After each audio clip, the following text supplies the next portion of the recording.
What's up, guys? It is episode number 14, and I brought in the RC Jesus, Mr. Snap Hard himself, Shon Harding. And man, this man is just filled with a plethora of knowledge, and he's a student of the racing and the hobby and the business. He's raced everything in RC. He's traveled the country. He has got many series that he's either been a part of or put on. He's a roar director. He is a hobby shop manager now, and he just landed the Nationals. I say just landed, but has the Nationals this year for 10 scale dirt off-road. And it was really exciting. It was good to hear what they're doing for the track, what they're doing in preparation for this event, and ensuring us, the racer, that they're going to give it everything that they've got to make it the best event possible down there. So, yeah, this is it's a great episode. And Shon Harding's been a friend of mine for a long time. He's a great guy. Might be a little intimidating to some. However, the man never is not smiling. And he has a great time. He's the epitome of what I think the hobby is about. He's very competitive. He works very hard. He's not traditional. I mean, everything about him and what we talk about is great. So I hope that you guys are going to really enjoy this. As always, like the page, share it, share the post, share the videos, subscribe to our channel. If you want more of this information, get active. Tell us what you think. Put some comments down in the comments of our YouTube videos or anywhere. We try to respond to everything as quick as possible. Obviously, we also have our Patreon program, which helps us get people here, helps us fly them in, drive them in, gas, hotel, whatever we got to do to make sure we get good content. So all that can be found at www.wheelandtrigger.com, or you can find the podcast. Well, you've already found the podcast. I had to think about that. Anyway, without further ado, here's my boy, Shon Harding. Hope you enjoy.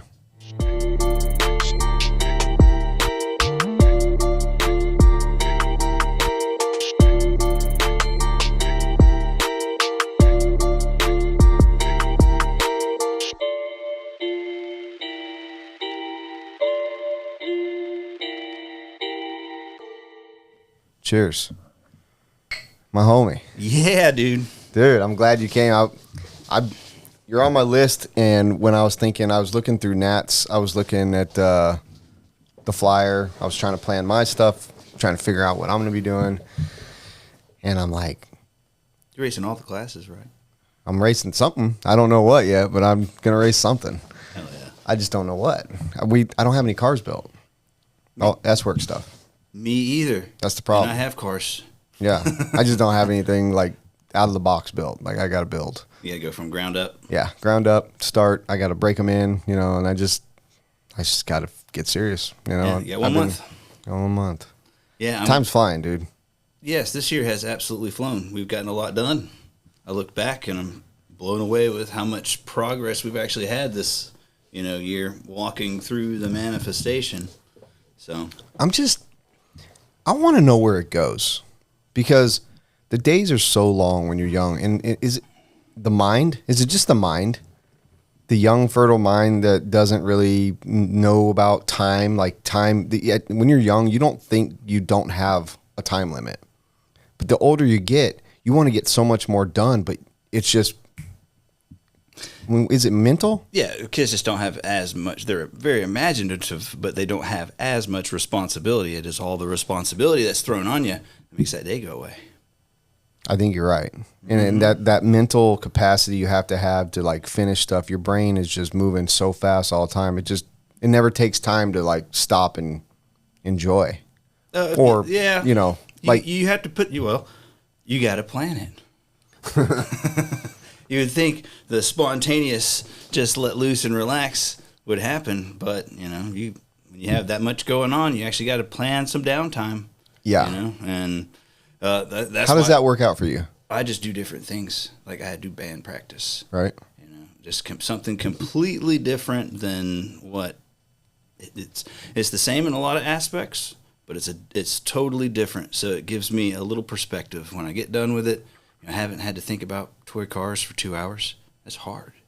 I think about toy cars all the time. Right. You know? So for the people that don't know Shon Harding, who is here in the flesh with me, like you definitely have the stamp. You're like RC Jesus. Everybody knows you as that for many reasons. Like, obviously you have the stereotypical look, got this long hair, dreadlocks, we all know when Shon's around. And, but dude, you're a historian of the hobby too. Like, you're not just a racer. You've been doing it a long ass time. You're very knowledgeable about product. You're knowledgeable about travel, the tracks that have been around, the events. Like, you're a promoter. You work at a hobby shop. You've got a battery company. You're a racer. Like, you're all over the place. So the RC Jesus, like, for me, let's I'm going to rewind. Yeah, rewind. For me, RC Jesus came when we met here, but we went to the same Reedy race together. The only one I got to make. 14? In 17. 17. Yeah, so we went in 17. Me, my wife, and Brandon Holmes, and then you flew out, but we knew each other from our track and around. And but here's why I remembered you.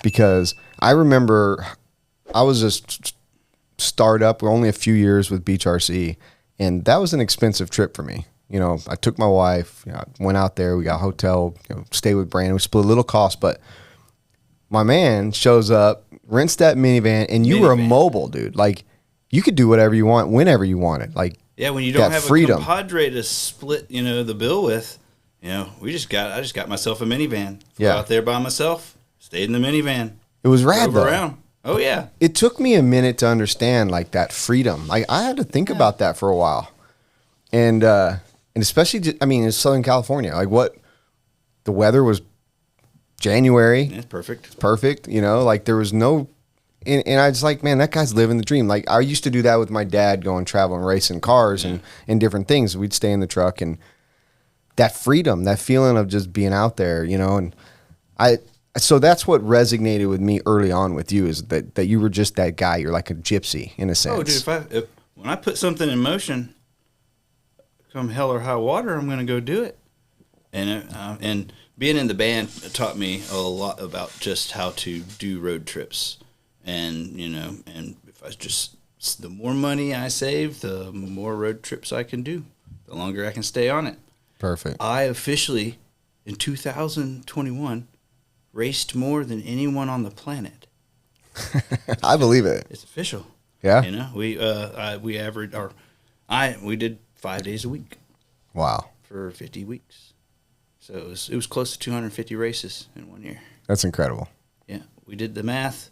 I've driven the world all the way around with an RC car. Not 10 scale miles, real ones. Right. That's awesome. Yeah, so like you're involved in a lot of things. You're just so busy. So what, like right now you've had a big year, right? Yeah. You just found out that you're going to be a dad. That's the most That's the best feeling in the world. Congratulations. Yeah, this year the icing on the cake's already had. Yeah. You put in for Nats and you got them. And you guys are going to be hosting the 10 scale dirt Nats, which I'm stoked about because I've been watching video at your track. Everything looks real good. I do have questions. I know other people have questions. Like I hope I can ask questions that I think other people want to know about it. But you've got Nats this year, and you're hosting that. You travel with all of Dave's races, Racetime Entertainment, help him set up, and you're part of that crew. Mm-hmm. You have your series, the T-Sock series. Yeah, you helped me with that. Well, you're welcome. I was saying I can't do anymore. But I was like, you know what? Good idea. But I'm thinking now, like, man, I think that's what you do to when you don't like somebody, is you give them something like that. There you go. But I don't, but then now I feel terrible because like, I love it, man. Yeah, you have to, because if you didn't love what you're doing, it's way too much work for way too little. Yeah. Oh, yeah. Absolutely. We're talking monetary. Yeah, absolutely. It's definitely a passion of love to do RC car racing. Are you still doing the snap hard? Yep, snap hard. We just had to cut it back to instead of doing a series with snap hard this year, I just kind of did state races, just some state title races, and there was a few states missing, just a state title race. Sure. And so I just modified that one. I modify them every 2 or 3 years. Snap hard started out the OG series, which had gas truck, even had less classes. And then when I switched it to, I want to say there was something else before the Beast of the Southeast. But the Beast of the Southeast was just something that, I wanted to do for 15 years. Yeah. But first I had to travel around and go to all the tracks, my resume was to go to them, race their events for years, and then once I figured out I could hop in a car with all the gear and run a race somewhere else, I was gone. Right. And we just kept adding more and more. When I got Roar Region Director, I was like, well, I guess that's 3 more races we can throw on there. Well, and that was the next thing I was even going to say to you. I was like, that you're not only that, but you also have taken over the region Roar Director, Region 3, which is great. And a whole nother conversation we're going to get into is the Roar side of things. But not a lot of people understand how much is on your plate because they only see you when they see you at something, but they don't know all the other things that you do to get to that point. Yeah. That's about to kick off. And, this year was a lot of fun. We had to cut back on things, had to move some events around to make sure I was at the crib enough, HobbyTown, to be able to get things moving in the direction to be ready for the Nats. No way we'd have been able to do all of what we've done this year, even in a month. And another thing was the business has to stay operational. Right. So we race Tuesday, Wednesday, and Saturday. Do you work in the shop as well? Yeah, I'm the weekday manager. I work there on Wednesdays and Thursdays. Okay. So I do all the ordering on Wednesdays and Thursdays, and if I can do everything in the shop. So if has a loose end that needs to be tied up, whether it's working on a car or putting out a fire or whatever it is, God knows there's lots of those. Yes, especially when you only show up 1 or 2 days a week to the shop, and then you're like, okay, so what's happened? Yeah, here's a list. Yeah. Yeah. So when do you find time for? Because this, maybe you could help me. When do you find that time for wife, kid, dog, house? That's probably the hardest. The hardest juggle. The hardest struggle. With my new child coming, things are going to change. I enjoy more being with my son than I do anything else. Yeah. And as he wants to get more involved in racing, that's awesome. But if he doesn't, he wants to do something else. I'm his dad. Right. So I'm really looking forward to the next chapter in my life, and which could include running less races, and a little less travel until my little lump that I got coming gets of age where we can take him out and about, and but that's probably been the hardest thing with all the moving parts, to not spread yourself too thin. Right. And I learn the most through failure, the feeling of failure, and my hindsight's real 20/20. Yeah. You know what I'm saying? I can be real objective. I'm not my hardest critic. You have to be. So I can look at my failures, whether it is running a race, promoting a race, doing artwork and graphics for a race, to making sure that I'm there with the family, doing as much as I possibly can. And when I fail in any of those aspects, it hurts. And that hurt is what turns that objectivity on. It's like, well, what'd you do wrong? How can you fix that? And I'm a person that I want to take responsibility. Like, if you're not having a good time, I'm sorry. I'll take the blame. You know what I'm saying?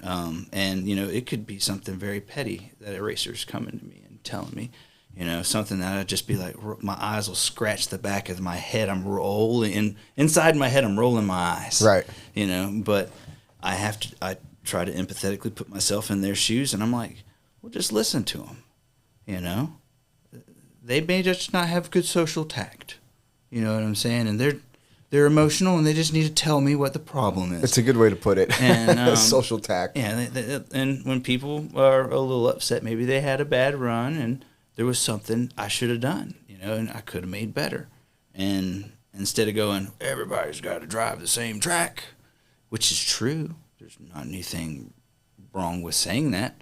But what I do is I just, you know, tell them I'm sorry. I'll work harder next time. And I'll add that onto the list. The list. So you show empathy, and then you turn around and you're just like, well, now I know that this is something that I need to keep in my mind for the future.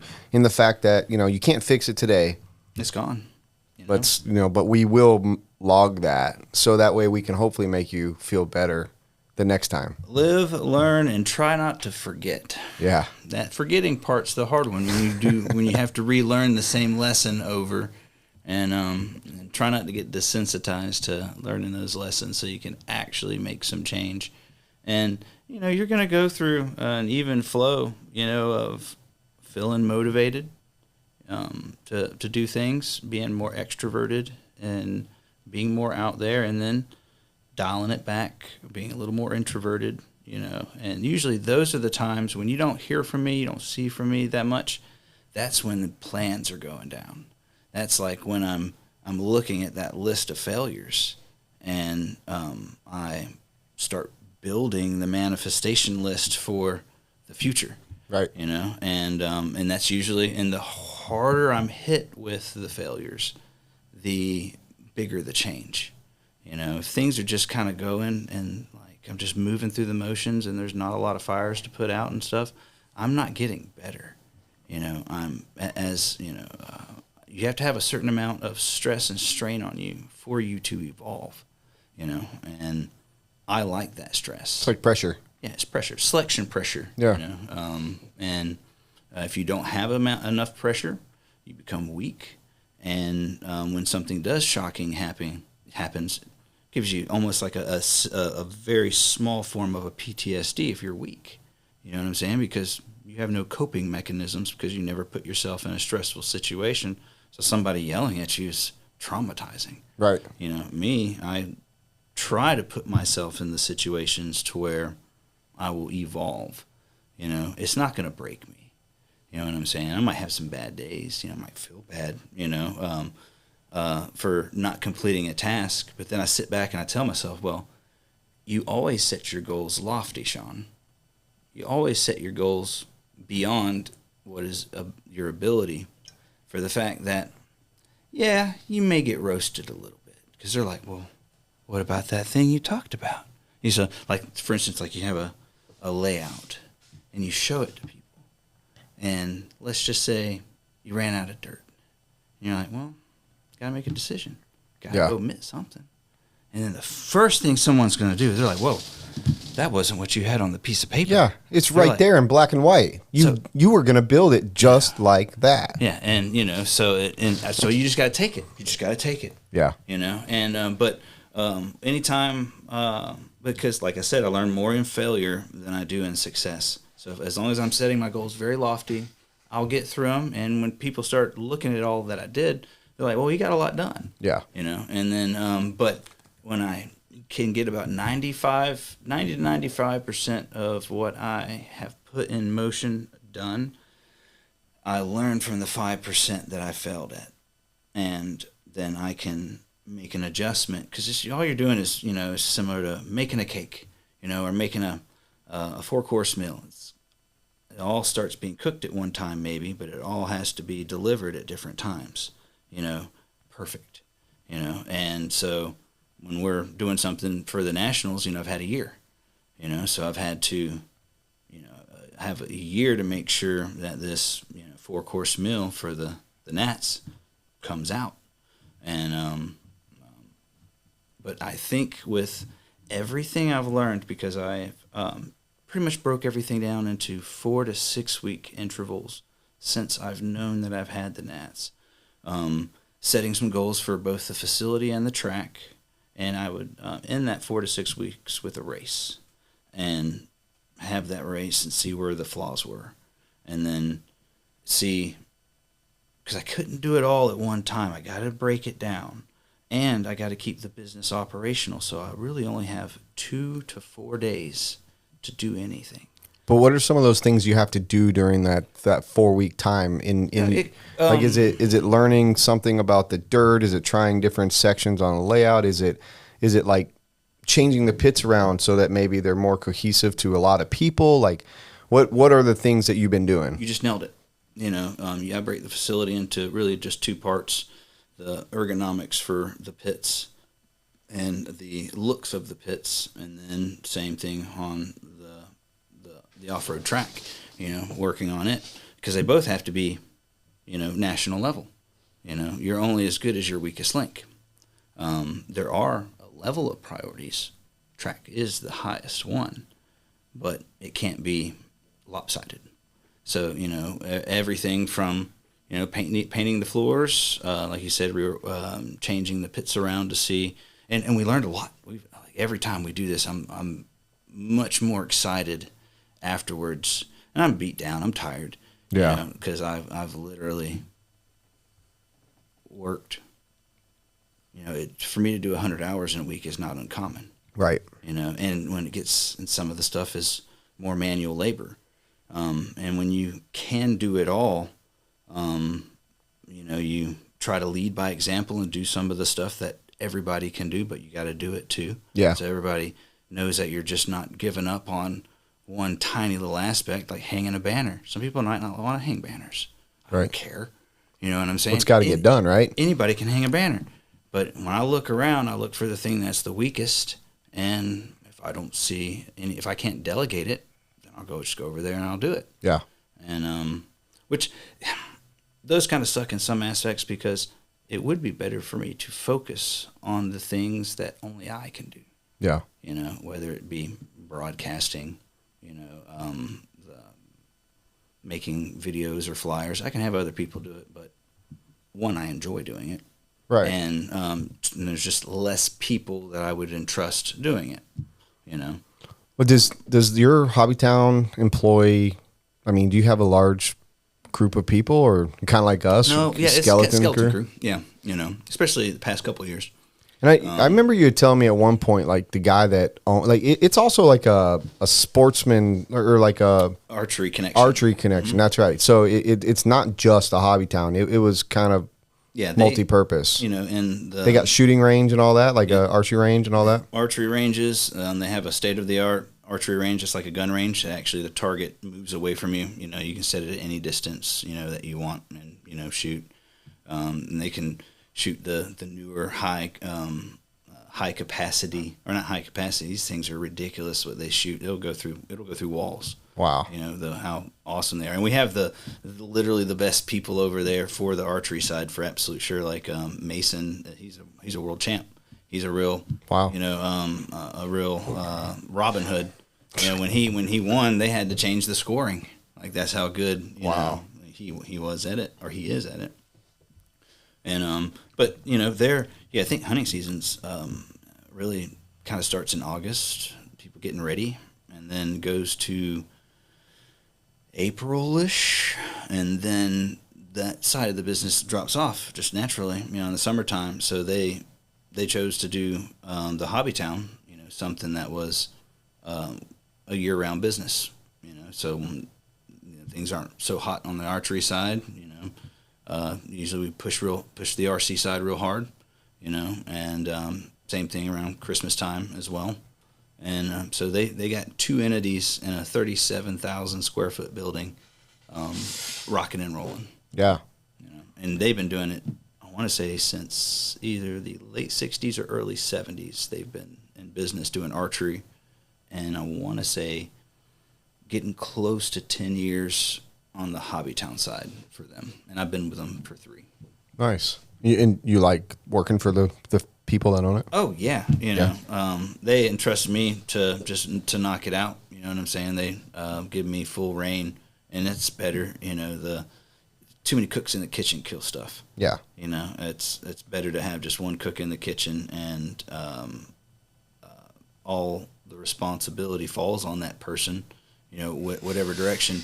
But it's when you have too many people, too many cooks in the kitchen trying to pull an entity one way or another, causes more issues. Absolutely. It's just easier to have one person to be like, hey, can we do this? And I'm like, yes or no. That's kind of like why one of the reasons I never design layouts for my track, because what I'll do is Lucas is really good at designing them. Oh, Lucas is great. He's probably one of the best we've ever had, if not the best. But any of the guys that have done it over the years, the thing I always said is I get final approval, but you get all the reign. Like, you design it like your dream track. I don't care. Any way you want. I'll tell you if I like it or don't like it. But at that point, it falls on them to make sure, and I'll be the guy with a shovel or whatever. Like, I'm not going to say we're changing this unless it just looks ridiculous or something that I think could hurt an event, and I have the final hurt a marshal. Yeah. I have that final gavel say is like, no, or that's bitching, or can we at least talk about a change? But I try not to. My goal is to let that person take their thoughts and run with it. And then I tell everybody that's working with us for that track build, all right, he's on point. However he wants it, this is how it's going to be. I've approved the design. And they always come out very similar. I mean, like you said, something like not having enough dirt or something. Like, we've had that issue where, okay, we've had to make a little concession in an area, but nothing to where it changed so drastically that we're like, the layout doesn't even look like the paper. Right. But I give them that freedom so that they can take that pride and they can take the show, and it's on their shoulders. Like, if something's not happening quick enough, I'm going over them and say, hey, come on, let's, we need to go faster. Or we need, do you need me to take this guy that's not doing anything and ask him to come over here, Delegation is the hardest part. Right. Because and that's, you'll tell somebody to go do something and you'll come back and it won't be done right. Yeah. And so not only do you have less time to do it, it's wrong. It's wrong. And doing it twice sucks. Yeah. I try to look at it like, okay, they moved it 60% in the direction. They said they were 100% done, but at least they moved it 60% for me. I just got to do 40 now. I'm always trying to bullshit myself into looking at the glass as half full. Yeah. Because it's just too easy to look at the glass half empty, especially in the summertime. Oh, my God. It's so hot, dude. When weather gets rough, then it's definitely harder to stay positive. We quit doing tracks after Palmetto. Like, we used to do one in the middle of the year. Nah, not anymore. It's not worth it. It takes time away from our rental program that we've got in the summertime, which is, definitely more lucrative than our racing. And then just to die for a weekend is not fun. No. Nobody wants to do it. So we don't have the racing contingency like you or some of the bigger like club racing tracks have. We're so seasonal. Right. So for me, it's nothing lost. Dude, it's always, 10 scale is always seasonal in the South. It's just the way it is. And it's somewhere around 2009, 10, 11, they stopped doing 8 scale seasons. Like, if you just look around, promoters ran out of weekends is really what happened. So they were like, well, it's 60 degrees in January. Why aren't we racing? Right. So somewhere around then, they just stopped. They just started running full year 8 scale. And that's why 10 scale's always struggled until you go down to like Florida. Because they just have a historic scene from, years ago. And but as soon as you crack past Tennessee, you start going up north, they can't run year round. They don't have a choice. Right. They're forced to have seasons. And that's why you'll see solid turnouts, 10 scale indoors. Yep. As you go up more towards places that can't run year round. Yeah, like Hoosier RC, all them guys up, like RC Excitement, everybody up in the Northeast. Adrenaline does well in the wintertime up there in Virginia. Like, yeah, you're exactly right. I mean, like Omaha, the Plex, I mean, Alex, and that place has been killing it for decades, I get it. And that is, between that and the amount of tracks that have opened up, has also turned into if it were tracks with hobby shops attached to them, it would probably be a lot better because there's customers being built. But when there's tracks without hobby shops either connected or close by, I feel like it's just another track opening up and taking people from other tracks. Yeah, the key to this is turnover. And RC has two types of turnover. One, you have the financial turnover, which is if it's a bad economy, you end up getting people that are real race car drivers for drag strips or dragsters, anything 1-to-1 that they get in. They're used to spending $100,000 to $250,000 to $500,000 a year. Throw them in a bad economy, they can't quite spend that. But you know what the hell they can do? Spend $50,000 on RC car stuff, and they can have anything they want. Yeah, you can go. You got $80,000 budget. You can pretty much shovel toy car stuff into your top level. In RC car industry is a little different than most industries. You can go buy the world champ's car off the shelf. Right. You know what I'm saying? There are prototype parts and stuff like that. But for the most part, 98% of the car can be bought just the way the champs have them. Yep. So these people that race cars see that, and if they can't spend their $250,000 a year, they sure as shit can spend, a little bit less. But when the economy's bad, those people come in, but the people, well, let's just say when the economy's good, those people leave. Right. They go back to regular racing. Yeah, because they got the money still. And you get the gamer guys. You get guys that were just used to subscription spending, $200 a month, and then now they got $800 because they're in a better economy. And now those people are looking for something to do, as well. And that's when you'll scoop up a large chunk of those guys. So there's always a turnover of those two people on top of the turnover that's probably the most annoying, and that is I love novice drivers. They're the best. They're the best people. 1-2 years max. Once they get into 3 years, they start forming their own opinions, and they think they know stuff, which they may. Yeah. But that forming, you take a novice and you take them out to a shit show mud pie, and they're grin ear to ear. You know what I'm saying? They don't have a frame of reference of what a good track is to a bad track. Right. So, and they're out racing toy cars. They're just going to have a good time. Right. And if tracks focused more on this turnover, they would realize that it's all about the novice driver. Because does a novice driver travel? Nope. First year, they're there. They're at your club. That's where they race. And so if you had 30 of those and you have a Saturday race and a track down the street decides to just throw up an event, it's not going to hurt you that much. Right. Because you have your novice drivers that don't go, they won't go. They're too scared, or that's not what happens in the first year. And then it's like pushing your bird out the nest. You start to see it happen. Yeah. Because they'll start building something else. You're like, you see a say. nitro buggy over there, and you're like, Right. oh, well. Well, in 10 scale, if you ever, the very first time anyone ever goes to an 8 scale race, you're like, well, I lost that guy. Oh, yeah. Like instantly. But like where the biggest turnover has always happened for us is, it happens all the time, dude. And I know you're going to know the customer, not like by name, but like the generality. Mm-hmm. The customer comes in, they start off as a novice. They're the ones that have the money. They freaking go balls deep because they see guys running 3 classes. So they buy everything brand new. They race hard for 6 months to a year. And whether they get upset one time or they just realize, holy shit, I spent a ton of money. It's a lot of work, and I'm just fucking spinning my wheels. I'm not winning. Like, I'm sucking because they're not practicing. They just show up thinking they got 3 brand new cars from this hobby shop, and they can come to the race on Saturday. But all the guys that don't or whatever come, once a week to practice, and they just bail. And it's happened so many times that I've gotten in the habit now of trying to not sell stuff to people. Like, bro, slow down. Yeah, they start spreading themselves thin. Yes. I'm going drag racing. They'll show up and none of their cars have worked on, and then wonder why it's all clapped out or their setup's wrong. They're not even doing anything that we know as racers that you need to do to be competitive. They're not practicing. They're not freaking taking care of their shit. And they're wondering why they're sucking.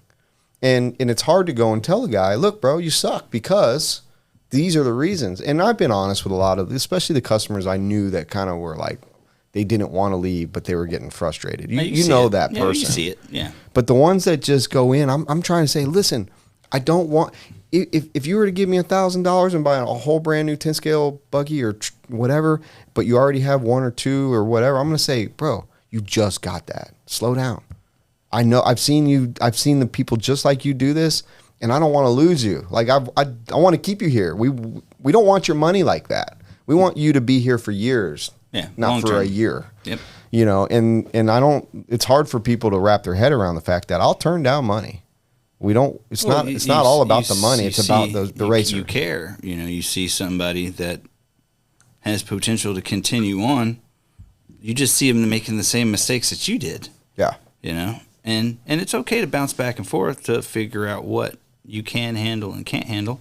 It's best to just drive one car for a while, and then overload yourself for a little bit. You know, you'll learn from like I said, you learn most from failure. Yeah. And there's just different types of people. Some people just can't take the constant bludgeoning, you know, of failure, and they find a path of least resistance, something that, you know, that's why we lose, that gamer crowd when the economy hits harder. It's just easier to play video games than it is to RC car race. Right. You know, and unless you're that kind of person that just enjoys the entire process of model building, you know, test and tuning, you know, learning what you did wrong in your drive lines, you know, and I've learned an epic amount because of all these car rides home of misery.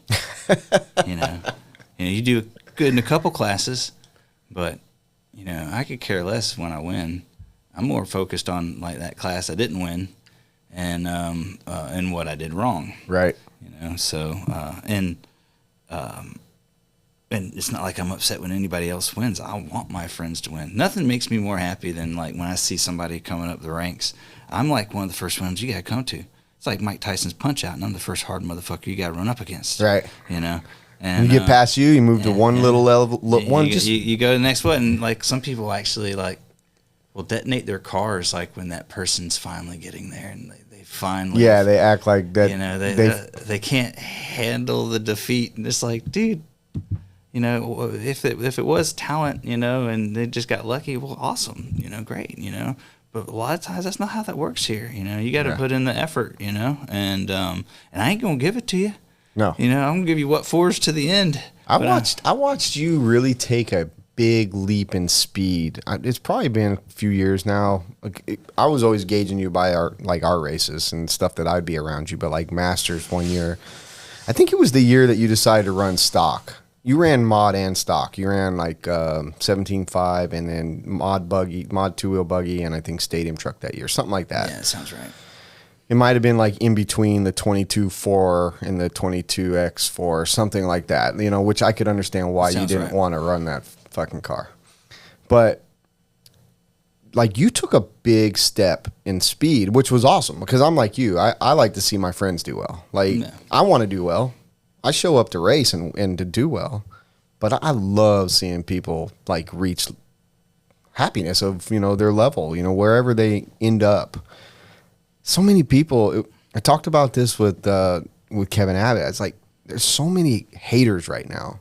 There's so many people, not everybody, but so many people that almost would rather see you fail than see you succeed. Oh, I see it all the time. In like Rocket Round, they'll be third qualifier. They're like looking at that board and they're like, crash, crash, crash, crash, crash, crash, crash, crash, crash, crash, crash, crash, because they see their name going.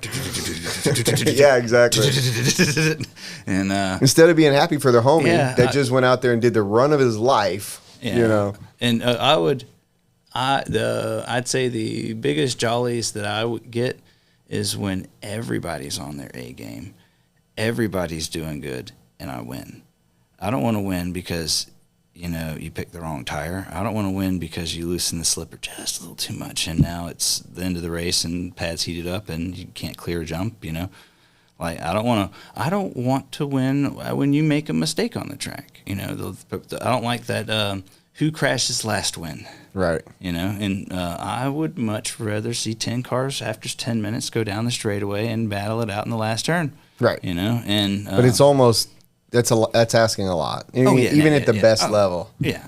I'm like you though. I'd rather race in a heat race of 10 than win in a group of 3. You know, in knowing that even if I had to put up a fight against you and somebody else that might be lesser than both of us, like I would still rather finish second to a guy that was fast person. in a field of 10 that were fast. You know, like if you could just get up into that. That's why I like the Reedy race, man. The Reedy race, there'd be like 7 dudes on the same second. Yeah. You know, and that would, you know, and some of it was even worse, like 3 seconds, you know, would be 2 or 3 heats. Yeah. You know, so you could go from the F main to the L main, you know. Well, that's one of the beauty of like running one class or the same class, not running a stock and a mod and by, you know, all that stuff. And I'm not against either way. I see the advantages of running all buggy, like going to night nats, you know, fuel nats. Yeah, it's classes. awesome. 2 classes. You get to know exactly where you stand against the country at that race. I know not everybody goes, but that year, wherever you finish, that's what you are in the country. You know, especially when they make a track that's a race track, not an event track. Yeah. You know, that's the 2 types of tracks you get. You know, an event track is something that's you're going to see a large separation and deviation between the fastest guy and the slowest guy. You know, and you know, the more of a racetrack you make that, in other words, killing some of the harder features, you know, you'll see that window from the fastest guy to the slowest guy, slow. That's why you see in like oval racing, you know what I'm saying? It's even smaller because there's no jumps. Right. You know, you can't mess up. You have to be perfect. Right. You have to be. You're exactly right. And then as you decide to add a turn and a jump, that slowly starts to deviate to the point where you go to like a race time event, and it's like I know a race time event is going to be at its peak when practice isn't very hard. You know, when the track is green and doesn't have the traction, that's fine. There's no ruts, there's no bumps. The track's just like it was on the picture. You know, and I know if I can get around the track and not have to be marshaled, even in my first run, I know it's going to be perfect at the end of the event, because that's where the heart is going to come in. The track's going to have some character to it, and that's what makes it fun at that point in time.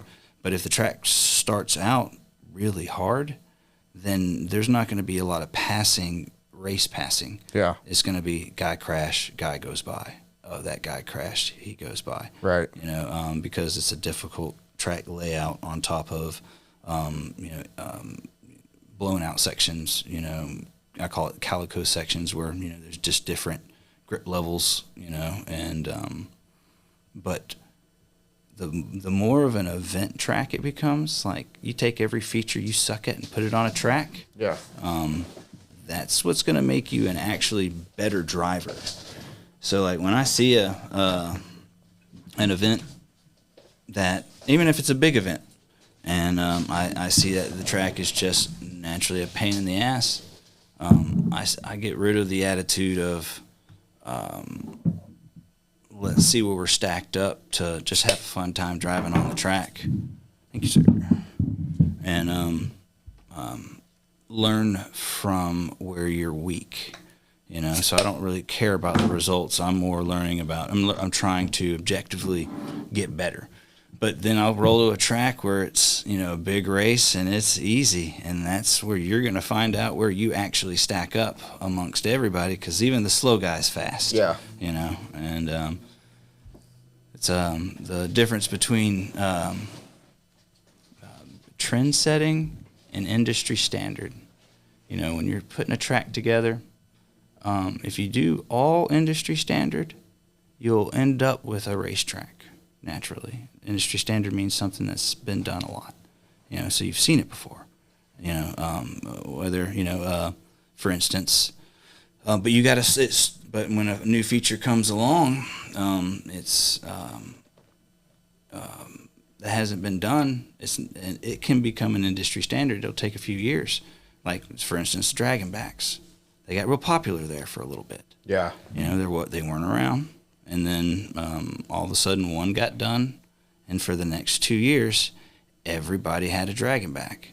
And after that 2 years, that becomes an industry standard. So when you see it, you know what to do. Right. You know, and I'm not scared to make crazy tracks. You know what I'm saying? I'll do 80% trendsetter just to torture them all. Right. Just to make it to where I can order wham burgers and French fries on the regular for the mid pack driver, you know. And but then I know how to meet in the middle. The more I do this, the better I get at it. and we've made our track modular so we can make a lot of different layouts in it, and I can see a lot of things, see things that work better than others. And the track's one giant piece, one flowing piece. And when you're putting it together, if you put too many stuffy areas together, people call that a technical section. Where there's you put 2 or 3 trend-setting features or harder features together, they'll always say that's the technical section of the track. Yeah. And then, but if you make it all industry standard, where everybody's seen everything. Oh, that's a fast track. That's going to be it's going to be a racetrack. Right. And, the Nats track's going to be awesome. It's the holy grail. Is what I'm putting together. Oh yeah. Oh yeah. I'd say it's got maybe 20% trend set in it, 80% industry standard. Yeah. Grip's going to be ridiculous. So are you guys? Did I see or read or are you doing like misters or you're putting misters in? Yep.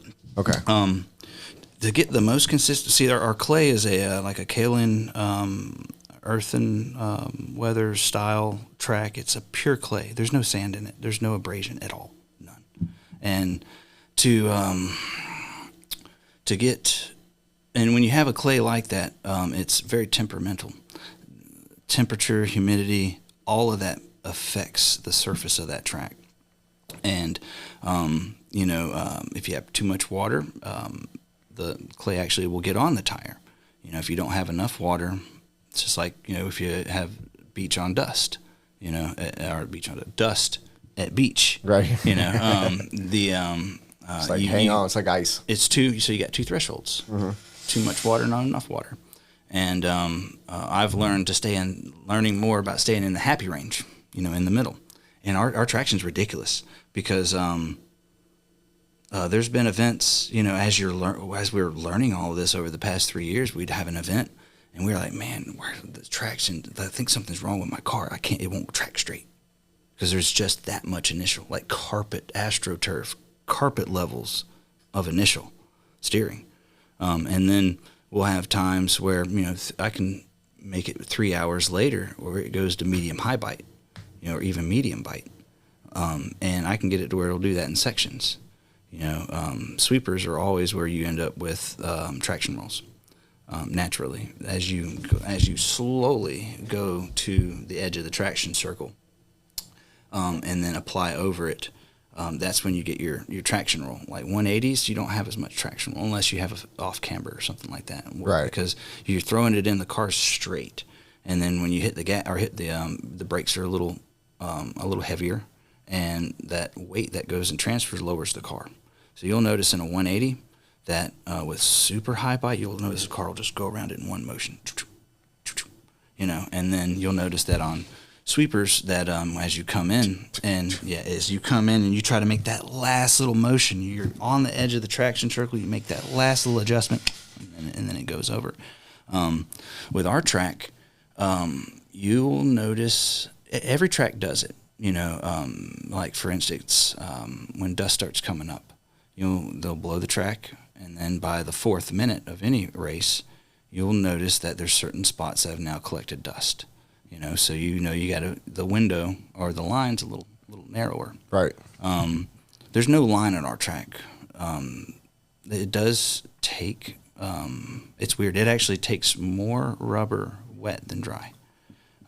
If I were to let it dry, it wouldn't take any rubber at all. I mean, it would take a while. You'd have to constantly blow it off, every run. But the second that you put just a light mist on there, it will put the rubber into the track because there is no abrasion. There's no sand that's causing the tire to wear. So is the plan to do, for lack of better knowledge of misters, the only time I've ever been at one, well, I've been at one with an oval, but was that Reedy race in 2017. Are you going to do it like a 15-second mist every race and so that it's the same for everybody? Like, that's the goal? We got 60 seconds to do what we do.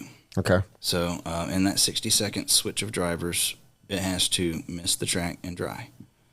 So In other words, we got about 20 to 30 seconds to put the mist, and it's got 20 to 30 seconds to actually dry. And I got to really do something really cool when we had the warm-up race. Turnout was low. So anytime, like even on like a snap hard race, and I have a low turnout, I won't try to rush through the program. I don't try to just throw the hammer on and go. I've already decided before I showed up there how I'm going to run the race at 100 entry. Even if there's 80 drivers, I'll run it like there's 100 or 120. And so there'll be a little bit of gap in between. And, with the snap hard stuff, I'll do the breaks. I'll have a longer break, and I'll use that time to my advantage to make the track better. I'll get the track crew out there because now we got a little more time. So with the Nats track or Nats warm up, turnout was low, so I had more time in between each round to experiment and do some things. Because before we just watered between rounds, we just blew the track off. Blew track off every heat, watered once between qualifying, and when the humidity's high, it seemed to work fine. The fade wasn't as bad. As you move into when that clay gets hotter and that clay gets more moist, traction comes up and stays the same through the entire 5-6 minute run. As the clay gets cooler and as humidity leaves, the track will fade. The first 3 to 5 heats will be good, and then from 6 to 10, you'll notice that the traction will go down. Because remember, there's no sand causing traction. It is just clay. Right. Just super smooth, freaking. Oh yeah, there's nothing the there. smoothness, like setup wise, you're not gonna have to worry about ruts and bumps. This thing's gonna be, roller skate rink smooth. And flat, and we tamped a couple sections different for the Nats warm-up race because I wanted to learn a few things. And since I had the extra time, I was announcing the race, I literally came down every 2 heats and just misted the track because I had the time, and every time I missed it, it was just better. The car in that first, because we did it every other heat, the car in the first heat, solid. All the way through 5 minutes, good. The next heat, around the last minute, it started to fade, and our tracks fade. You first fade steering before you fade in the rear. So with that in mind, I realized I was putting down roughly 2 gallons over 9,600 square feet. That's the size of the track, 120 by 80. And so I realized that it was going to take 2 to 3 gallons have to be put out over 20 seconds through the misting system. And so right after that race, I threw myself into learning everything I could, about, what micron, were they running high, 1,000 PSI, 0.2, 0.3, actually, 0.1 micron misting systems, or were they running a 1 to 10 micron misting system, and there's a difference between fog and mist, and I remember the Reedy experience, they were running, the line style, down, and I didn't know what micron they were doing, but it looked like Hobby Action, they're running, I want to say it was either 1.1 or 0.9 micron, something like that at 500 PSI. And so I just did the math, and we've had a lot of the misting stuff. It's just I hadn't had time. I was doing other things. It hadn't hit that priority level. There was just other things I was doing. And now that we had the Nats warm-up, and I realized I can make it even better, I was able to do it. By doing it. I did all the math, realized I needed 6 GPM to be able, 6 gallons per minute to be able to pump out 2 gallons over 9,600 square feet in 20 seconds. Now it was to figure out the how many nozzles, how far apart, the spacing. 227 nozzles would put out what we needed. And so right as I was starting to get to the real world testing, my homie hit me up, Mr. Parkhurst, and he's like, dude, we run a lab company, and this is what we do for a living. You know, we test any and every type of spraying device for its coverage. You know, and he's like, I'll just build it for you. And I was like, what? And I was like, yeah, because you know that's one of the things. It's like that was one thing that I was the only one that was going to be able to do it. It's one of those things like banners. Anybody can put up banners. There's only one person that was going to put up a misting system. Right. You know, and that was me. And and then when he said that he could help me out with it, that puts me on a better path because I can focus on the other things that I'm good at.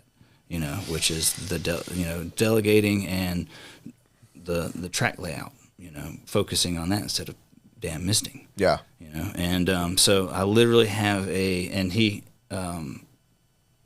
got his pretty much hired the whole crew and everything to engineer and build a misting system for it, and they're realizing that there is no industry standard. There is none. You know what I'm saying? We've only seen it at a couple of places. Yeah. You know, and then even when you see it, it's not like they tell you what the problems were. Mm-mm. You know, they didn't tell you, what hiccups they had to overcome. Could it be better? Right. You know, you just kind of see it, and it seemed to work. And yeah, you're like, oh wow, that's awesome. You know, like the first time I saw it was at that Reedy race at OCRC, and I'm like, now I know what the hype's about. You know, it felt like that was the hype. That was the reason the track was so good. I mean, they did a phenomenal job. I'm not saying that it was clay, because the misters. They got clay. Their clay didn't have any, it wasn't a high content of. It seems like the more clay the content that you have in it, if you want to maximize your traction with the clay, it takes moisture. Yeah. Now, as you move towards like Florida tracks, like I'm from Atlanta, so we have. You can't. Still red clay. It's red clay. You can't make a post hole with a garden hose like you can in Florida. Right. You know what I'm saying? They have sand. And so you really have three different types of material in your clay. You have something that most people call dirt, which is like your, better words, potting soil. Right. You know what I'm saying? You can't compact it. It's something that if that's all you had, it will never compact. But it's very porous. So if I had nothing but dirt and sand, I'd use glue, right? Because the glue can penetrate. If you're running a pure clay, that glue is never going to penetrate. And with I found with dirt and sand, especially sand, that's where they're getting their traction from, and you can typically run those tracks dry. Yeah. The more sand content, which is very much like ours. Like ours is a clay dirt or a clay sand mix, but we have the exact same watering schedule daily, and it's just once a day. Like that's our schedule. But the dirt holds together so good and after that top layer, we always call it like the first hour of practice of any of our big races, get that crust layer knocked off the top, blow it out of the way, and that track's pretty much done. It's ready to go for the rest of the event, you know.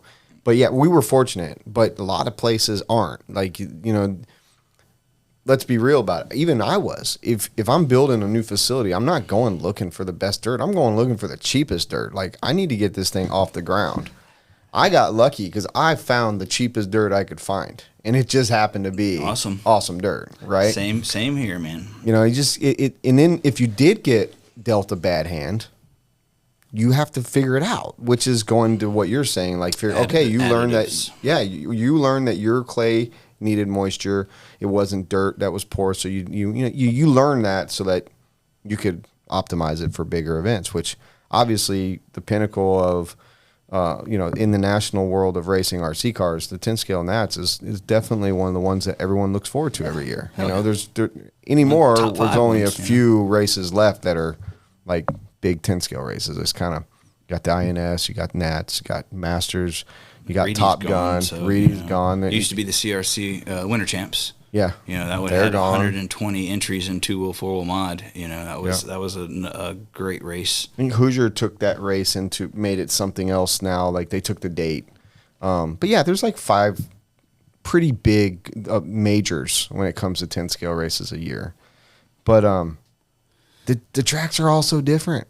I mean, just been to so many of them that they're like that, and I like that. I don't want to go to every track having the exact same dirt. You know, and that's where the people have gone in a glue direction, and I've done all the glue. You know, as soon as I first time went to New Reds, it was like, I want to say like 2014, 15, something like that.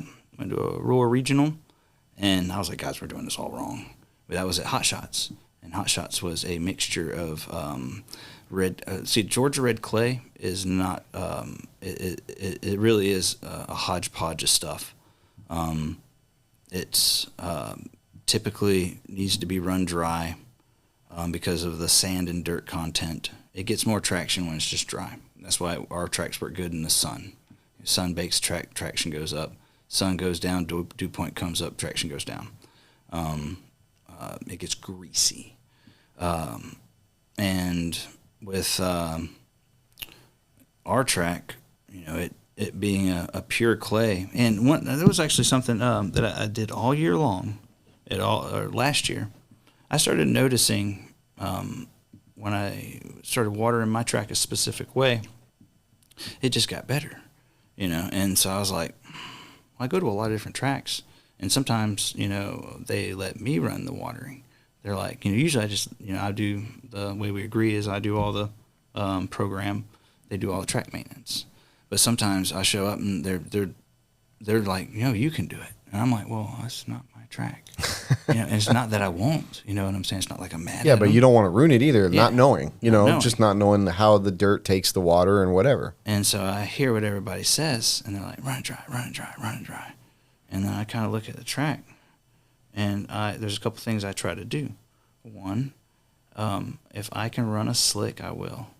It's going to be faster, hands down. Like, if you can run a slick tire, you're going to be faster. And if you can run a harder tire, you're going to be faster. Well, one of the things a hard tire likes is a softer surface, you know, because the surface is what's moving, not necessarily the tire. Right. And the slick, you could carbon copy me and put you know, a web on one tire or a positron on one tire and a slick on the other, and the version of me that's running the tread will be like, yeah, it's fine. And then my little windows get blown out as my slick version of me comes by. It's just objectively faster. So I'll go to these tracks and they'll be like, you can't run slicks. And I'm like, well, y'all are letting me water it. So y'all just gave me the hand. So like, that's what I do is, you know, I'll wait to the end of Friday. And then once everybody's, you know, pretty much wrapped up, well, that's one, that's by the time I got my stuff together. Right. You know? And two, I just do 2 tests. I blow the track off. I put the same damn S3 slicks I run at HobbyTown, and I see what happens. And then I run for about 3 minutes, and I blow the track off. I clean the tires, put the prep on, and then I add a little water. And I use the clock to determine, not what I feel. You know, and ever since I've been doing that, almost every time the harder slick tire becomes the ticket. And you should see their faces when I'm watering their track all day. Right. You know what I'm saying? Because they come in there and they're like, Shon, don't do that. Don't do that. And then by the end of the day, by about Q3, it all starts working in my favor. Sure. You know, and then in the main, and they realized that what has happened was, instead of getting my traction from the abrasion, from the sand, you got to run that dry. Sand don't work wet. You know, it's just like a Florida track. They're putrid in the morning. You know, they're 4 seconds slower a lap in Q1 on a Florida track versus Q2. Right. The track dries out. And because they don't have clay content, it's mostly sand. You know, so they get their traction from abrasion. Clay gets traction from moisture. And so when I see a track that is 50% clay or more, you know, I know if I want to make the slick work, I have to get it dust free. You know, I can't let the dirt and the sand become the factor that ruins the slick, because that's what it is. That's what makes a slick not work is Sure. dust. Just marbles underneath, man. I mean, it's...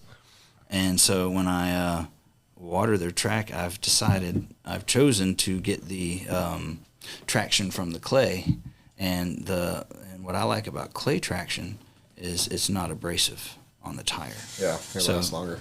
Yep, so anytime you go to a race, you can run a softer tire, and if that's all you have, and it won't eat the tread like outdoors. Right. That's why race time events work very well, for the fact that traction never goes up. It never gets not to the point where it past wears. medium bite to me. Yeah. You know what I'm saying? And if it does wear, it's because there's sand content and it's been run dry. Right. But the sun's not baking it, so that's why really money wise, it's cheaper to go to a race time event than any outdoor summertime 8-scale racing.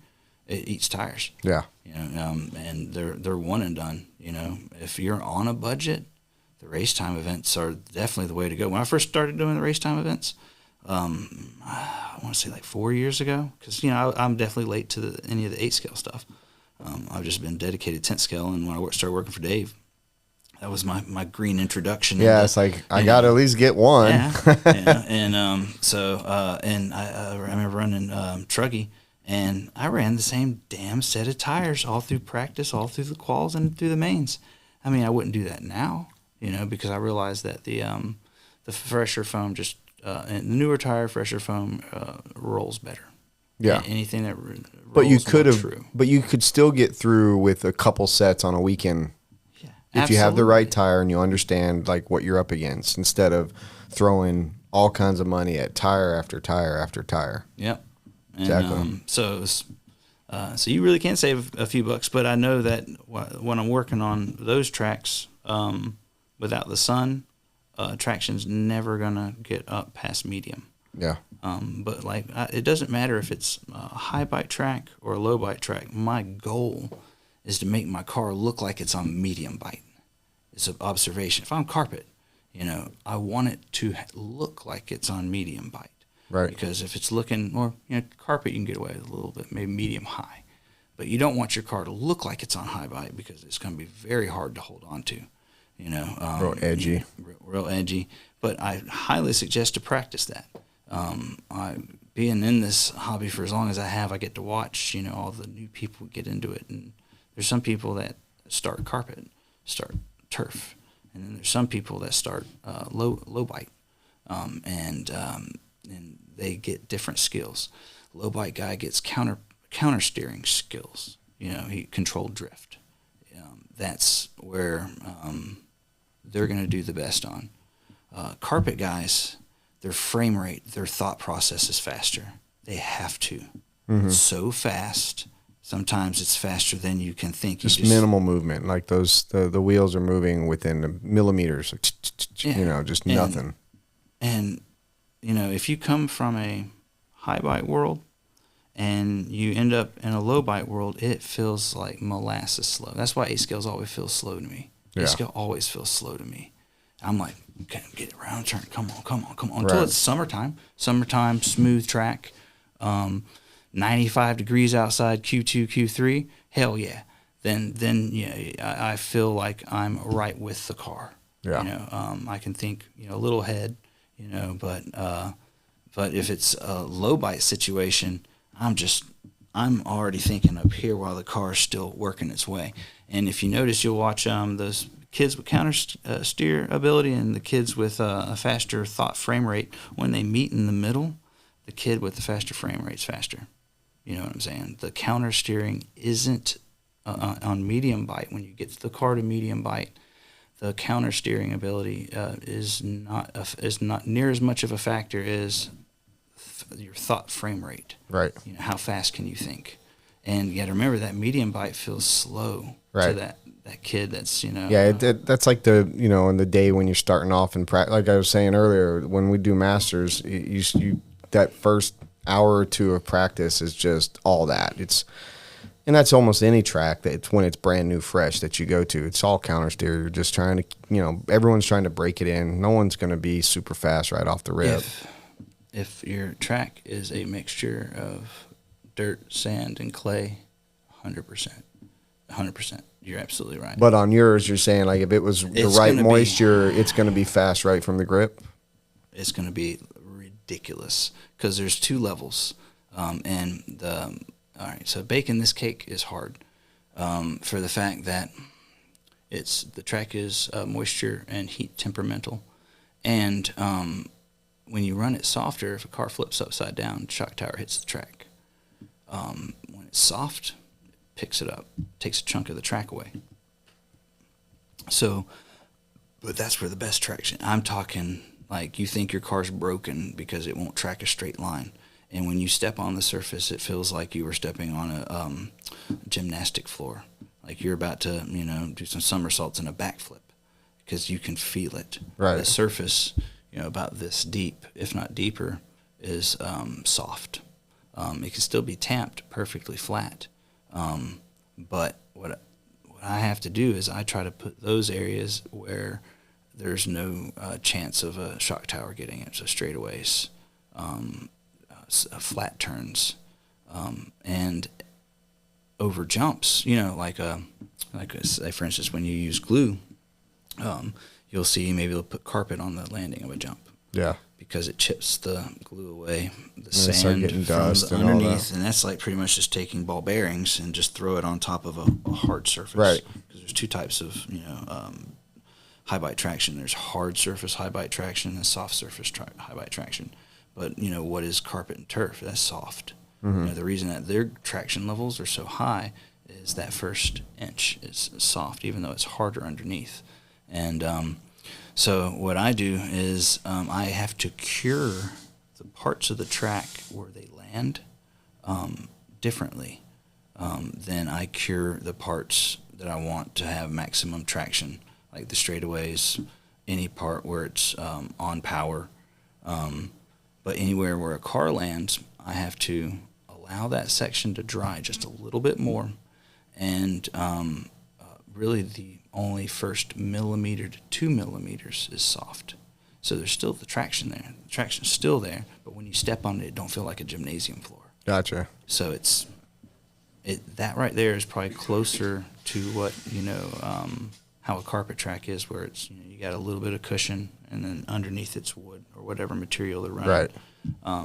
But any of the tracks where I can, any parts of the track where I don't have to cure it like that, the traction will be A3 high from the first person that sets their car on the track. Nice. And and now that we're getting the misting system put in, we'll be able to pretty much snapshot it in time. When's that getting installed? Pretty much as we speak. Really? Like they pretty much brought in all the equipment this past week, and I get back down there.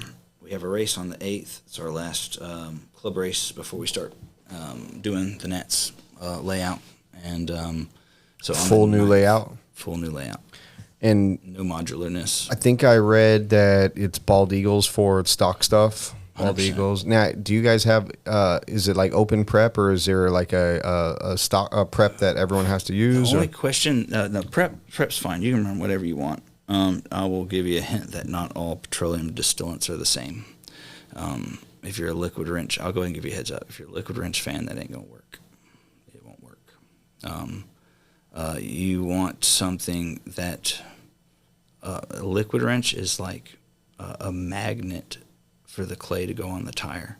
And so you're looking at the worst that my track gets, let's just say there's not a lot of track maintenance over a week, and we're just running a club race, and somebody puts a little extra water on there. Some spots are going to be soft, too soft, because let's just say, like I said, like when the chassis or shock tower chips a part of the track away and you put water on it. Well, that water sits in there like a cup. Yeah.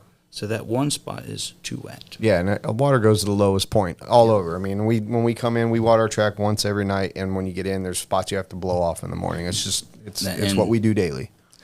And that with it being a pure clay track, it will want to adhere itself to the tire. Get sticky. Yeah, I know. So then what happens is, let's just say it was all too wet. All too wet. As soon as that tire passes that threshold where it's actually caking up, your traction goes down. And then, but there's the other side. There's two. It's a dual threshold track, and we got to stay in the middle, because if it's too dry, then the dust causes you to lose traction. So it's the worst when you have both. Right. Like, in other words, the tires are loading up, and there's dust. Right. But And- the misters are going to cure that Yeah. in a sense. So if you're not using liquid wrench, like, is there a certain brand that people are I use the best Sticky down there? Kicks, yellow and blue, worked the best for me, and then SXT Max to break the tire in, and the Baja for not conditioning, but to flash sauce the tire before the run, and those seem to keep the clay off of the tire. So you're not going to have that much of an issue because of how I'm prepping the track and with the misters. So that threshold, the tire being too wet, isn't going to be as much of a factor. And because we've kind of figured, we ironed that one out. That comes with not putting too much damn water down at one time. If your track needs 50 gallons, you don't put 50 gallons in 10 minutes. You break it up throughout the day. Yeah. And so if I turn around and I see it's gone, good. If I turn around, if it stays on there for any more than about 30 minutes, it starts to deteriorate the track. Like, I have to go to those sections with my tennis shoe and I got to rub them in. Yeah. Because if I leave them alone, they will be the parts of the track that will adhere to the tire. But we on the Nats warm up track, we tamped things in a few sections differently, and there's two parts of the track that we tamped that were money the whole time. They didn't crack. Did you tamp them more? Were they like it was an in between. It wasn't glass packed, like, because we can glass pack it, get it to where, I mean, it isn't that hard. Right. It was like I was explaining, how I got to cure the track, the spots that I can leave in that where it feels like a gym floor, takes the water the best, has the least amount of dust. So and it's the flattest. Like, when we take the tamp across it, you'll notice that a much larger portion of the plate tamp is doing stuff. Right. When it's real uneven, you'll see hard spots, certain areas almost glass packing because it's not flat. Right. So we really realize that the flatter that we can get it, and that's what this whole Nats track's going to be. It's going to be perfect surface, like this way and this way, because we're going to tamp it, absolutely flat with the features, so it will take the water the best. And with the misting system coming in, will cure that last 1 minute fade. And every track's got fade. They're just different. Yeah. Any fade I ever have at beach is dust related. Yep. You know what I'm saying? That's why we blow between every round. Every round. And the cars, you'll have more of a chance of traction roll in the first 3 minutes than you do a little bit later on. Yeah. And it's the same thing at our track. It's just it's just a little more excessive. Mm-hmm. So you'll notice that the guys that just can handle gobs of steering are going to do the best. Yeah. Because if there is fade, their car is going to feel neutral at the end, whereas somebody that doesn't like a twitchy car, if they're good in the first 3 minutes, their car will feel like they've dropped expo. They've done -10 expo by the end of the race, which will cause you to be a dump truck. Yeah. In the tighter sections, you have to adjust your line. Absolutely. And if you watch any of the videos from the Dustin Evans coming out there, he'll tell you that first 5 laps, absolutely insane. Really good traction, and then it does fade. But we watch the video, you can't tell it. You know what I'm saying? By watching his car, he's still doing the same lines. It's just he was able to handle that much traction or that much steering in the beginning, and he's able to. And as the car numbed up, it still wasn't so numb that it couldn't do all the tight sections. But if it was like that in every race, not if it was like that in every race for a class and a round, that's fine. But it kind of sucks if it's like if it's 5 heats. better, yeah, like if it's from heat 1 to heat 5, Just seed a real few bad. seconds. Just seed real bad, bro. Yeah. Run that first heat. I don't know how to sandbag. I'm that bad. Like Yeah. I'm either gonna suck or do good, and I'm trying my best. And when I'm trying my best, I suck a lot. So it's okay. Like I'm okay with that. But Yeah, making the track even for all the competition is a primary focus, right. You know, and that's why we're dumping the funds into the misting system to take it to that next level. Well, that's cool though, but it's not gonna.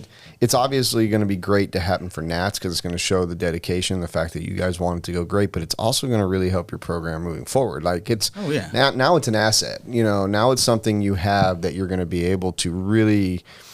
It's going to take a lot of weight off his shoulders for work. I mean, this is all computerized, you know, or just switch controlled stuff, you know. So it makes life a lot easier on you and your team as well. About 6 to 8 hours a week less watering. Exactly. I mean, you can just at the end of the day, when 30 minutes left of whatever, you know, let it go or whatever the time is. We have a setup to where it can all run off the cell phone.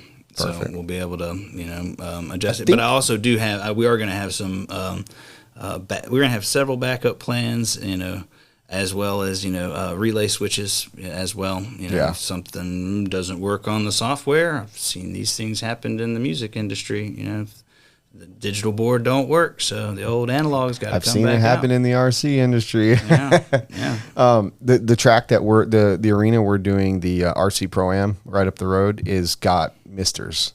That's awesome. It's an equestrian arena, but it's got Bluetooth automated all phone misters that they're giving us access to. Which I don't know how much we're going to use that. I don't know if it's really a feature that's going to make that event better, but we're going to play with it and test it. And, if we can keep that track if it does add traction or if it does add like less dust or whatever, we're going to play with it because we have it, it's not like we have to put it in, but I'm sure it's very similar to yours. These aren't, they were more their own because it's a bigger type area, I believe. It's more like a sprinkler mister, the way that it comes out. It's not foggy like I feel like OC was. That's probably 20 to 50 micron, size. Plus, because of how high it has to be inside that equestrian arena versus like a low ceiling type scenario. There's a difference between fog and mist. Yeah. And fog it doesn't necessarily. That's anything under 0.7 0.7 micron or 0.7 millimeter. That actually atomizes so small that it might not make it to the ground. Right, and that's what they use those things for. To create humidity and stuff like that. They don't want the sidewalk wet. They just want you to be cool. Right. So we're still, and even now, me and Parkhurst are, throwing ideas because there is no industry standard for this. There is no perfect way. So we're taking everything that we know and we can find and making the absolute best system. So what you'll see will be, something that can be replicated and altered to be better because you'll know exactly what it is and where it's at. And we'll be able to get to it. That was one of the things that, if something goes wrong and it's way up there, you know what I'm saying? Your ground's not level. Right. It's like just being able to service it. Right. In real time. You got to think about all the different things. Yeah, because the one oval race I went to in Pennsylvania that had the misters, I remember the one night, overnight, one of the nozzles didn't shut off. And it dripped onto the track the entire night. Luckily, not in a worse spot. I was on a straightaway, but it was, there's still in a drive line, like, I had to get it off. But, there's always something that can go wrong, right? Like, something can go wrong, like, with blowers, and you could lose broom handles. You can never have enough of everything. The redundancy needs to be real. A, B, and C plan, all the time. Absolutely. And I have all of those set up for the Nats. So I have enough manpower and technology, so we'll make it through. Right. Whatever happens. All right. So I'm going to go and drain the main vein. I want you to pick out one of those that is very delicious for us. And when we get back, we're talking about Roar. Let's do it. Oh, Shon pulled out the screwball, so I know what we're doing. So for all of you guys that are watching this and you don't like the pee breaks or whatever, post in the comments. Stop taking pee breaks or edit them out or whatever. But I want to preface my pee breaks with something here. I drink water all freaking day. Like lots of water all day. Water, water, water. And then I sit down with my buddies or anybody and sit here and talk, and I start drinking beer. And you can't plan for that. So don't be mad at me. But if you want me to start editing out the pee breaks, post it in the comments. I'll think about it. Robert? Yeah. You want a screwball? Yes. My man. Post in the comments if you want to see Robert. We may or may not let you see him. Just saying. I'm pushing this closer to Shon because he gets so far away. Yeah. I don't want to tell him. I want to offend him because he's a sound guy. But we're gonna get to the music, believe me, because I know that you're interested in the music side. Yeah. Who else likes Screwball? Put it in the comments. Whatever you want to talk about, put it in the comments. I don't know how to do this YouTube thing. Everything's about the comments. Give us your engagement, please. Or even do a gender reveal in the comments. I don't care.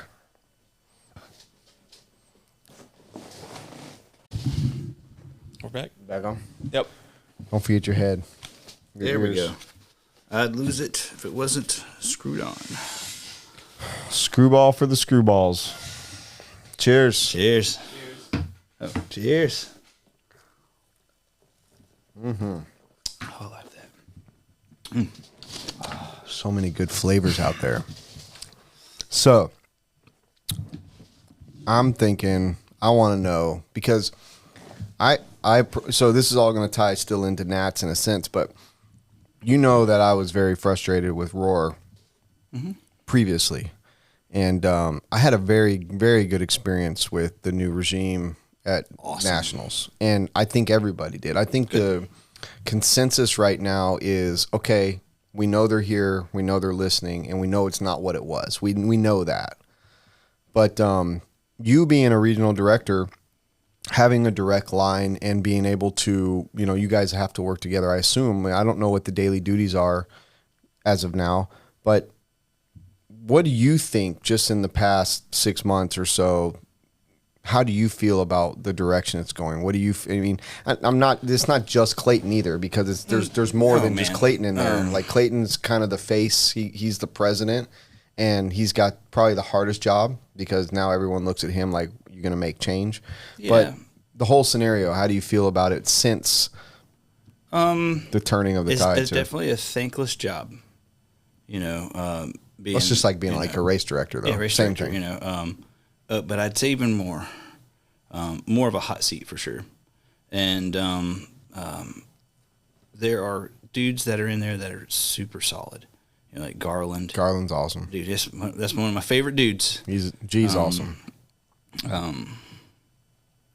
And now that we have Clayton, a new president, new face, I can see things are definitely going in a better direction. Better contact, with the drivers, and Roar's the longest running organization for RC car racing there is, and just like with any government, it's only as good as its members, right, and its people. Well, but to be fair though, who would want to be a member in the last 5 or 10 years? And I hate to say that because I understand the sanctioning body is needed, like. To a degree, yes. I'm a full believer in the Roar concept. That's why I was so angry. You know what I mean? Like, yeah. I wasn't angry because I just didn't like somebody. I definitely didn't like Jeff Parker at all. But the whole company, as the whole group collectively at one point was really non-existent. They weren't doing anything. And if they were, you didn't know about it. It was just the regional directors, taking care of their regions. The ones that we had. We didn't even have enough. No. There wasn't even enough regional directors. There wasn't enough tracks getting involved. Right. and I'm one of them. And I'm involved now. I wasn't, and I wasn't going to be the way it was being ran. Right. And I could see why other people wouldn't. And then, to me, that's the problem. Like, there was nobody felt good about it. There's two types of ways you run races, man. You either minimal rules or maximum rules. Either like race time entertainment, very light, very little rules, and they seem to be doing great. And if you are going to set yourself up to do rules, the due diligence, there's a lot, Right.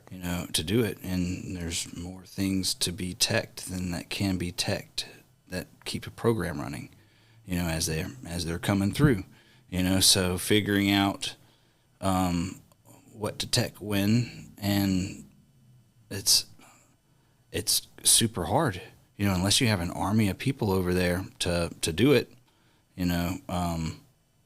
it's hard to do rules. Right. Rules are subjective. They take the observer to exist. They're not real. You know what I'm saying? They're only real if there's an executive branch, to,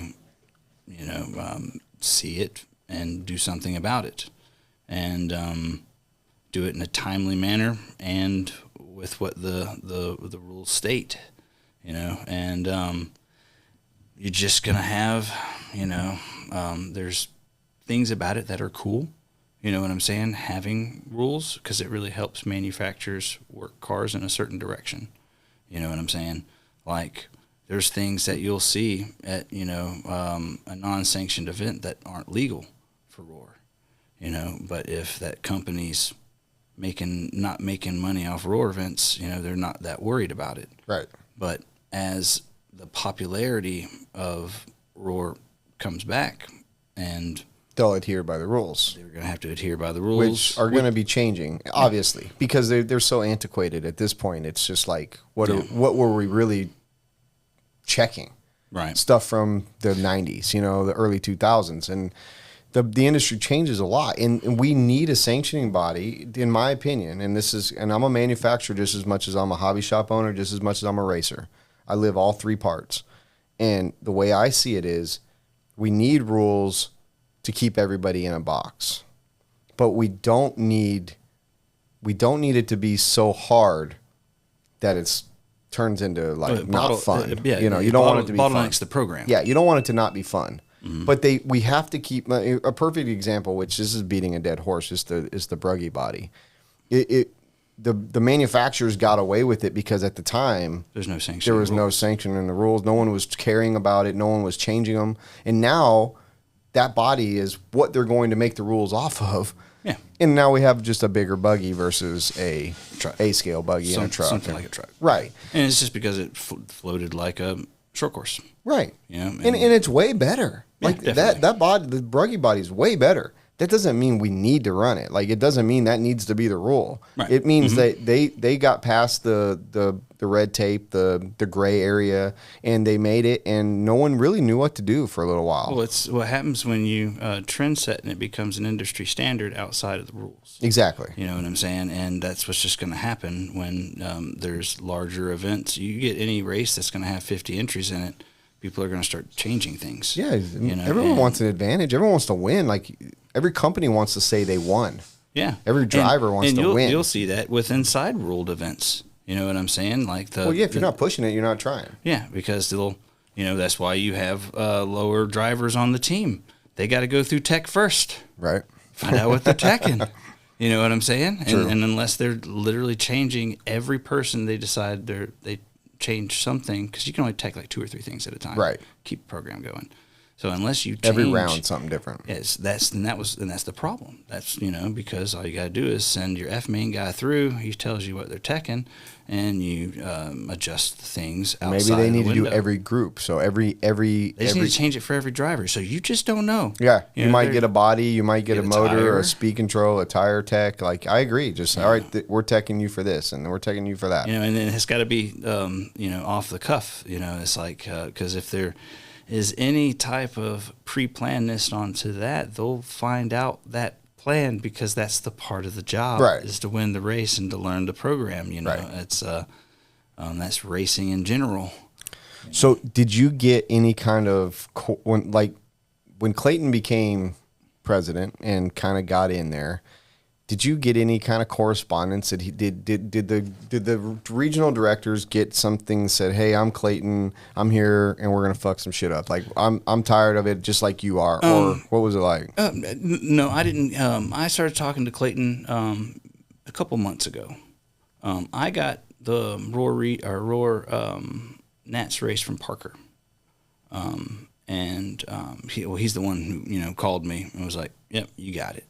And then it changed hands to Clayton, and I've seen that he's been overloaded. He's got, I mean, dude, I couldn't imagine. I mean, I'll be toy car president one day. Yeah, and but everyone's got a dream. I know, that's right. I know. I could empathetically see what he's going through, and so I don't need to be bothered. I know what I'm doing. Like I don't have to be hand walked through putting a national event together. Been to enough of them. Been racing 27 years. Like I got it. Yeah, I mean, I trust in you. I know that you're going to do what's right by the business. It's going to be epic. It's going to be awesome. I'm looking forward to it. But I knew I didn't personally reach out to him. For one, I was taking care of all the things on my side, and I knew he was up to his eyeballs in the 3 national races prior to ours. I think they still got the 8 scale outdoor electric nats coming up. They do. So it's like right before Wicked or so something like that. It's fine that he focused on all of those because I got my side, and he called me up right after the Nats warm up and he was like, what about the track and what about tires? And I just had to explain to him that got it all taken care of. Some people work better from an authority standpoint. You just tell them how long you've been doing things and some accolades, and they just believe whatever you say. And then there's the other people, like myself included. I'm more of a logic, reason based. You can explain it to me, right? And I don't go off of authority. I go off of results, objectiveness, and so he's going to be happy with the product. I'm trying to get them set up with just an easy turnkey program where when after Wednesday's practice I can throw him the key and it'll be a nice smooth event for him. Hey Robert, throw up the flyer on the monitor. So that was actually going to be my next question. So you're doing a Wednesday practice? Yes. All right, and that's $20, 10 to 8 a.m. pits set up. Okay. So you get there Wednesday, you're going to get 10 hours of practice for $20. Fucking great deal. $2 an hour. You can't beat that. You can't go to fucking Rock and Jump for that. I know. Can't do it. And the way I'm going to set up you are going to get maximum amount of track time. Sweet. I don't know. Did you ever go to the Winter Champs? I've never been to the Winter Champs, and then they're done. So Winter Champs was something I learned how to do a cool way of doing practice. The only issue with it is it's complex. That sucks. Okay, well, before you even tell me, let me just guess what you're doing. You marshal before you practice. Negative. Okay. Nothing that hard. I've heard that, though. There has been tracks that have done that. I don't want to say a couple things because I'm still working out a couple perks. I have a new way of practice for the RC Pro-Am, too. So it's funny that you're bringing that up, but I'm still working it out. Watching Dave from Race Time, each one of his events does practice different. Yeah. And you see a line or you don't see a line. And I've figured out those programs immaculately on how to practice and get the most time in. And but one thing I learned at the Winter Champs is they do a mixture of similar to Reedy. I remember at the Reedy, they knew we were coming, and we knew when we were practicing. Yeah. We were right. They said 12:41. Right. And Scotty Ernest, he'd be like, it's just as bad to get ahead of the program as behind. Right. You got to stay right on track. So what we're going to do is once we get all, and since with the Roar Nats, we get to know everybody that's coming. So I'm going to build heats for the entire day, and it will be, but I'm only going to put 5 people in the heats, and there's going to be a standby line where the other 5 come from, and let's just say only one of those people show up for that heat. That their And names. then there's only 6. No, 9 from standby. So so pretty much standby is your normal line that you would just get in like at an event. If you're not in your heat. You're not in your heat.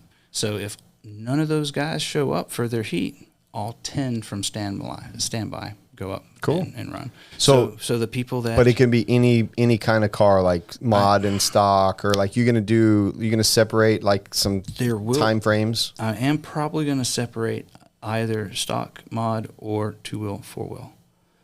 So that that similar driving speeds can go up there.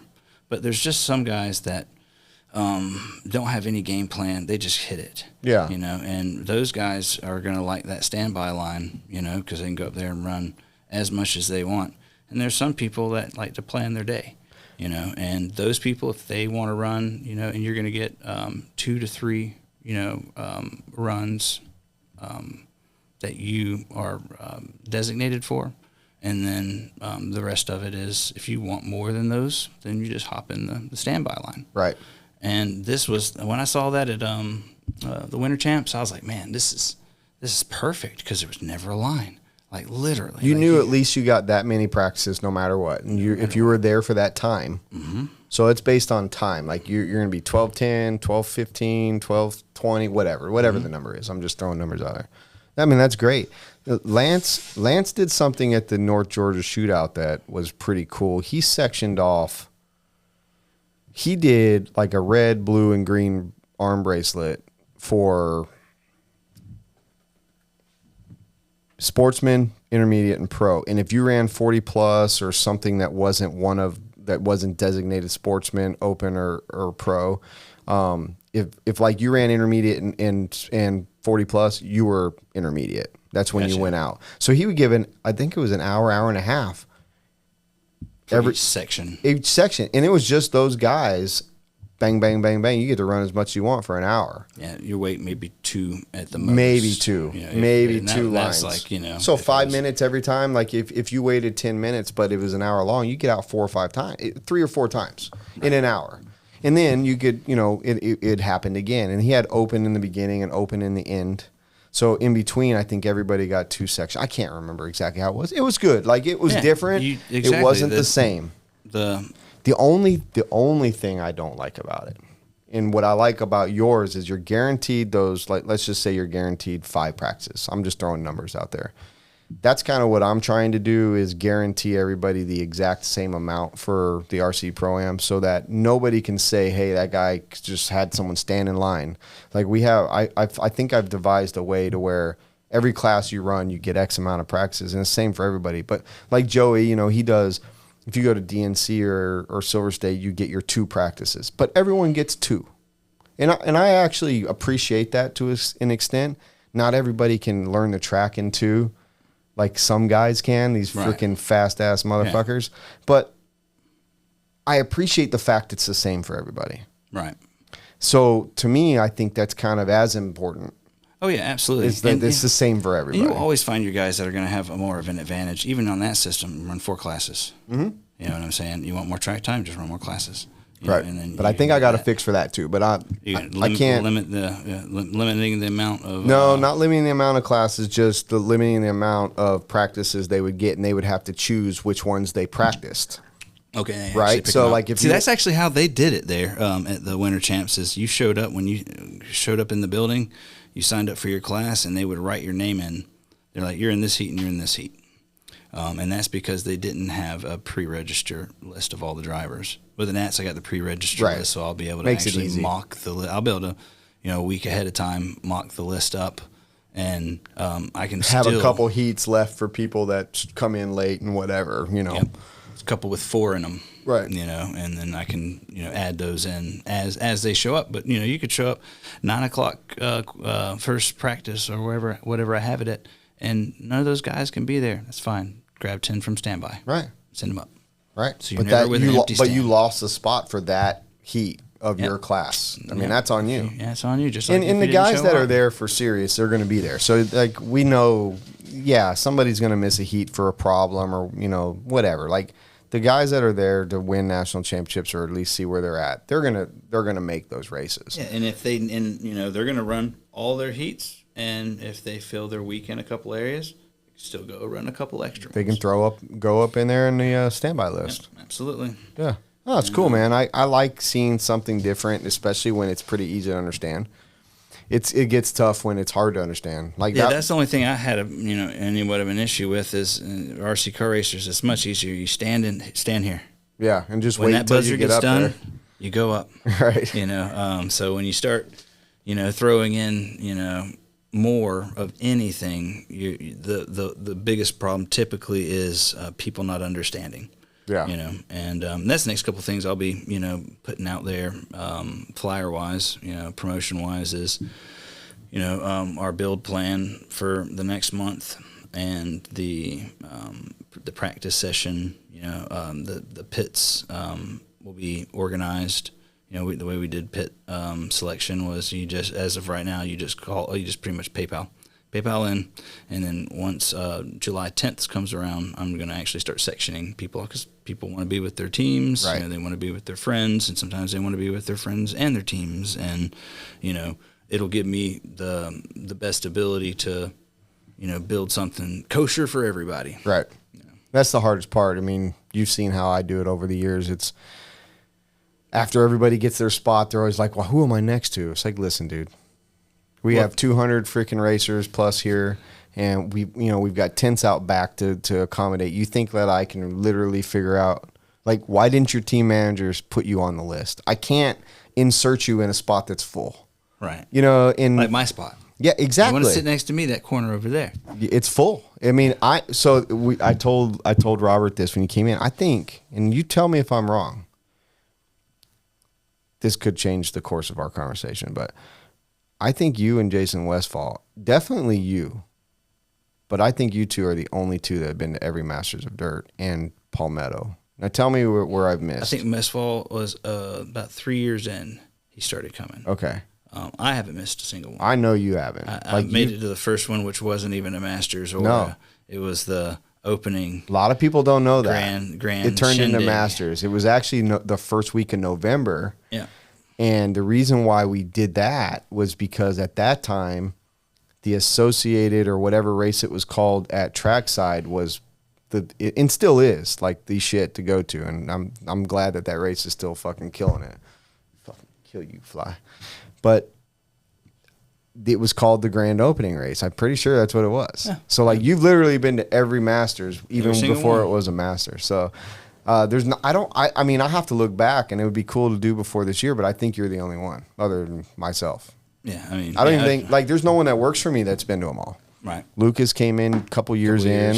I mean, he might have been there because like I remember before I hired him, like he'd come, he had a GoPro, he'd be marshaling to help out and shit. But I mean, he didn't work for me until we were in this facility for probably 3 years. So he's probably there. Yeah, he might have been there one or two of them, but like I'm telling you, there's nobody left that other than you and me that has been to every one of them. I don't think. If you guys, if I'm talking to you and you were at all of them, tell me. I want to know. Let us know because I only know of you. Yep, we got all the shirts. I think I'm only missing one, but that's just because I'm that one dude that just never signs up for a race. Yeah, freehand. but because you're coming, and I know you're coming, like you're at a point now. So I bet there's less than 10 people that I already know where they want to sit, and they get their spot because they support me. They support my events. They're good people. That's how I feel, and I take care of those people, and I take care of everybody. I mean, you know that. Yeah. I'm not a favoritism guy. Not playing favorites. No, but I know you're coming, and I know that's where you want to sit, and you come every year, and you support that race every year. It's easy. It's done. Like you don't even. I think I even asked you a few days before the event each year. Are you sure you're coming? Because there's people wanting spots. You stopped doing that about 5 years ago. Yeah, but I know you're coming. Like it's easy, Yeah. But that's. A lot of people always ask like about the shirts and stuff. This year at Palmetto was the first year I didn't do a shirt. That's probably why I don't have one. This is the first year. And I'm not going to do that for Masters, and I'll pick back up next year at Palmetto. There was just a lot going on. Yeah. Industry really plummeted. Like a lot of people don't understand. Like that comes out of my pocket. We don't charge high entry fees. We're not. Right. I mean, it's not like the race doesn't do well. I'm not saying we don't make money, but sometimes we have to actually make sure the bills are paid before we give everybody a free shirt. And that was the only time I can remember actually doing that. And it won't happen often. But yeah, man, like it's special because you do a 10 scale. You do a 10 scale clay track within 10 hours of me. I'm there, bro. Yeah. You know, especially if you're a cool cat that keeps on doing it every year. You know, I'll be there. Yeah. Well, and you guys have been phenomenal. Like I love, and that's why I was saying, like I root you on. It's fun to root your friends on.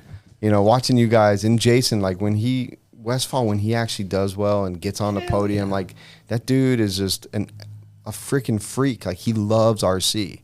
And, you know, a lot of us do this for a hobby. That guy definitely is a hobbyist, but he's so far in it. Oh, yeah. He lives the life. He loves RC car racing, and he loves, you know, the scene. And, you know, I can always ask him what's new and popping. Yeah. You know what I'm saying? And he's already liked it. Yep. You know, like I can always, any new product out there, I'm late to it. Bro, you just hit on the freaking nail. Like, let's talk about product and let's talk about Trinity and Horizon. Oh, Lord. Yeah, oh, Lord. Like, what? Yep. What is your opinion? Okay, so obviously, Shon Harding, if anybody knows you, you're a TLR guy. I mean, I know you took that little stint and went over that X-ray deal, you know, but you came back home. You're back at TLR Horizon. And are you on Proline? Yes. Okay, so you're on Proline. Like, you're the package, you know? Yeah. Now, we've watched Horizon by Proline. Then we watched Horizon by AKA. Now, I mean, they obviously bought Losi back in the day. 2011. I mean, they bought a lot of things. I mean, that's why they are who they are. Yeah. But they just come in and they buy Trinity. And it stirred the fucking hornet's nest. Like, definitely. I didn't, and this is what I told Kevin. I was like, I did not see the outpouring of just fucking Exodus coming. I didn't see that. Even though I know it was similar to the Losi, you know, when I want to say when they did it, they booted Adam Drake, you know. Not when they bought TLR. No. He was on it after, yeah. Yeah, he left after. There was something else going on there. It was really close though, but it was when I saw, well, he was the ambassador. Same thing with Kevin. You know what I'm saying? When I saw the purchase happen and Adam was gone, it was a mass exodus from TLR. That's 10 years ago. Social media just isn't what it was. Right. You know, it would have probably been just as big. Even worse. You know, could have been worse. Same thing happened with Kevin. You know, Kevin was the face. You know, Ernie was it until he passed. You know, and I knew something was going to happen. You know what I'm saying? Like, it's just how things work. Nothing lasts forever. That is the constant. Things change, and my loyalty was to Kevin. Kevin's like one of the few dudes like you. You know what I'm saying? That care. Right. You know what I'm saying? You know, that's why I texted him. People, the old guard in the industry, don't really show me, very much love.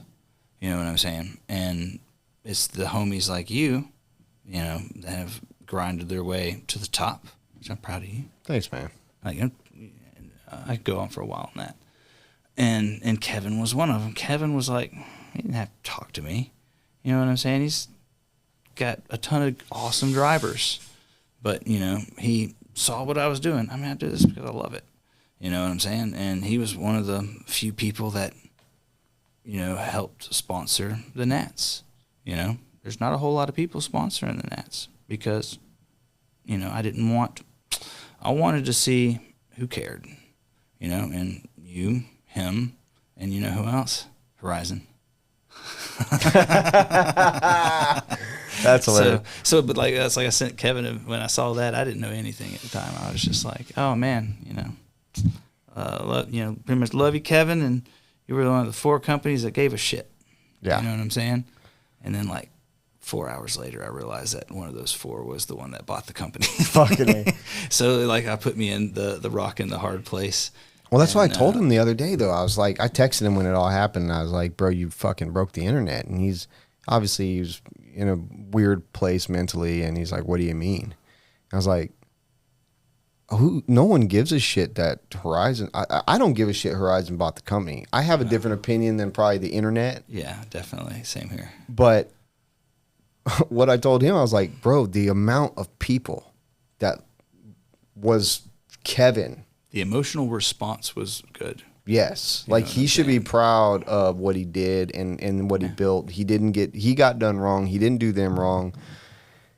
He will be fine. I think whatever that next venture is, obviously he's got the logo Exalt, like whatever. I assume it's going to be very similar to what he was doing. I mean, that's his It's niche. forte. He knows it. He knows So whatever he does, he's going to have a driver base willing to spend money, and he's going to have people willing to push his product because he did so much for them. I mean, Lucas, who was it? Might not have been Lucas. I was talking to James Van Hook, and we were talking about it. it. Another And- cool cat. yeah. And he fucking tells me, he's like, bro, what is Horizon going to do without Kevin? Like, Kevin was Trinity. Kevin was the guy that went to the track and would rebuild a motor for anybody that had a Trinity Yeah, he motor was like- or not. He was like the Mike Reedy. Yeah. And so, like, who do they plan on? That's why I was kind of really shocked. The shocking part to me was the fact that they didn't keep at least him for a while, at least to help get the company like going, or not going, but like keep everyone calm and not jumping so that the product keeps moving. You know, like it was just so weird to me. When I saw when they purchased TLR and I saw the backlash of that,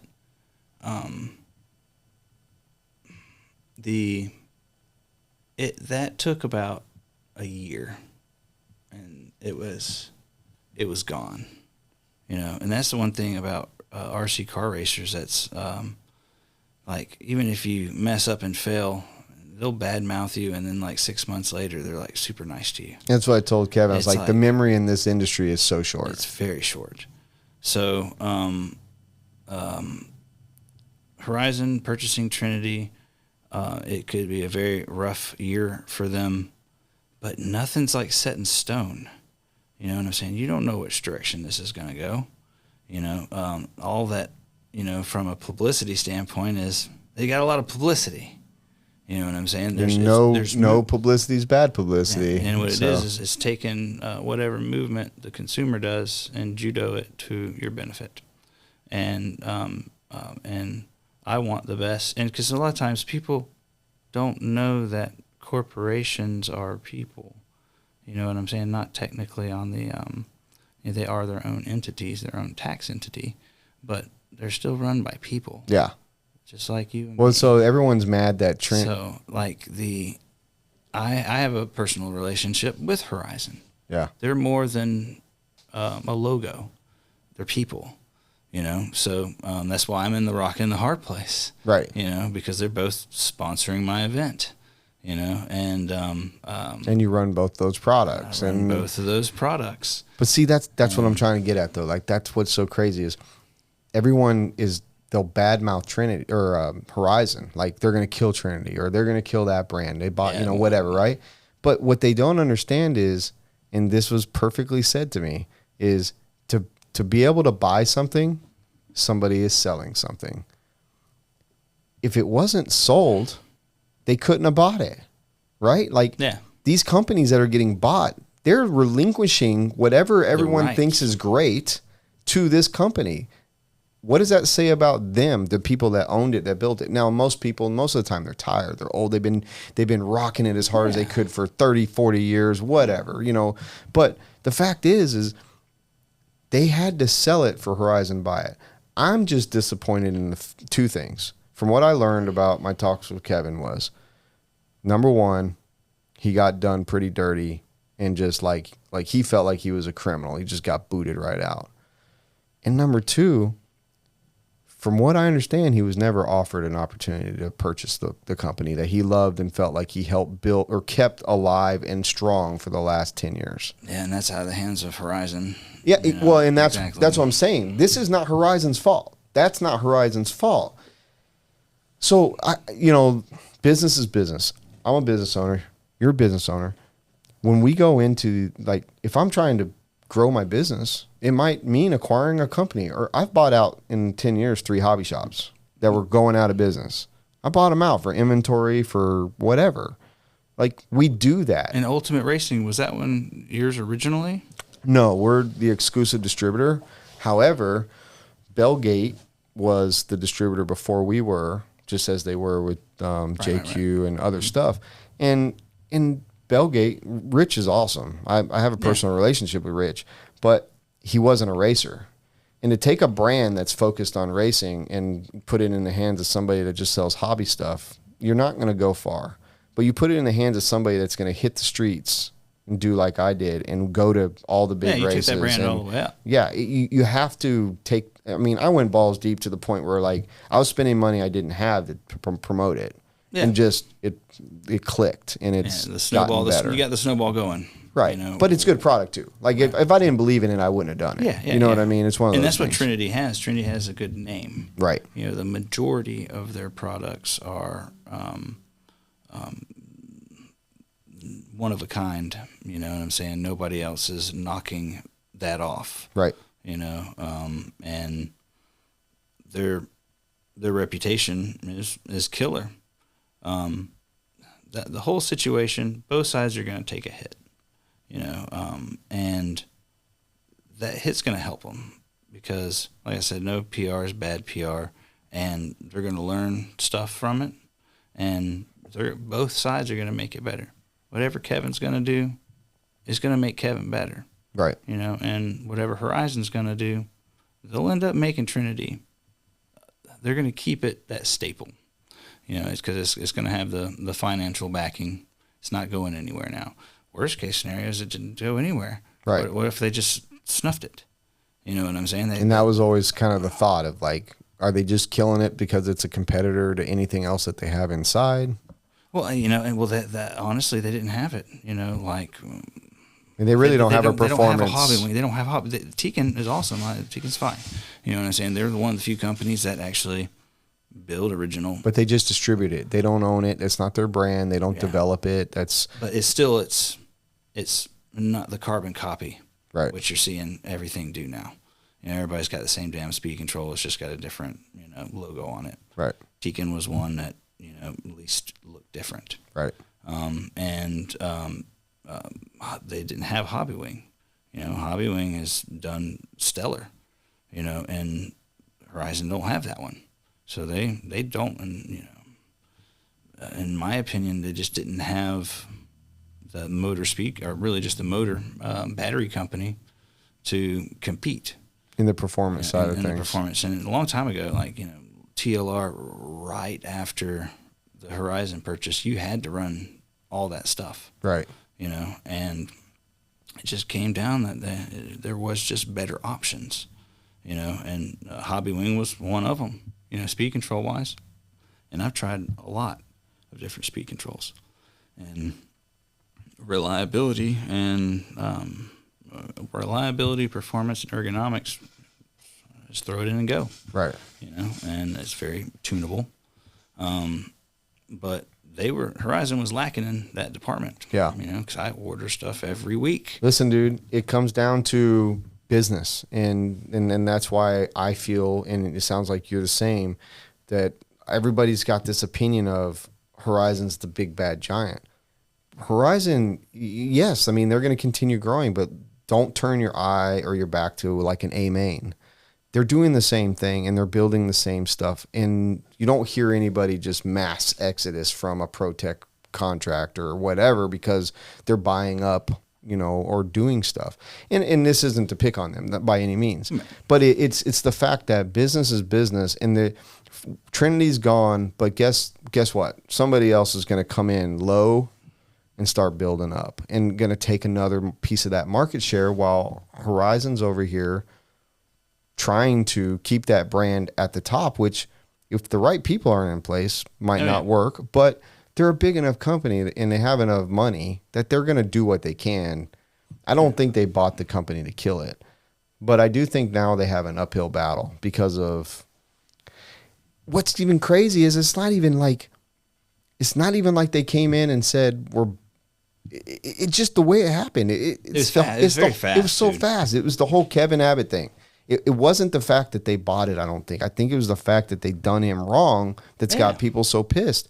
And I like you, I have a very good relationship with Horizon and good friends that work in the business over there, and I'm not mad at them. I'm proud. I mean, like, they're doing what I would do if I had money. Exactly. Most people can't empathetically put themselves in the shoes.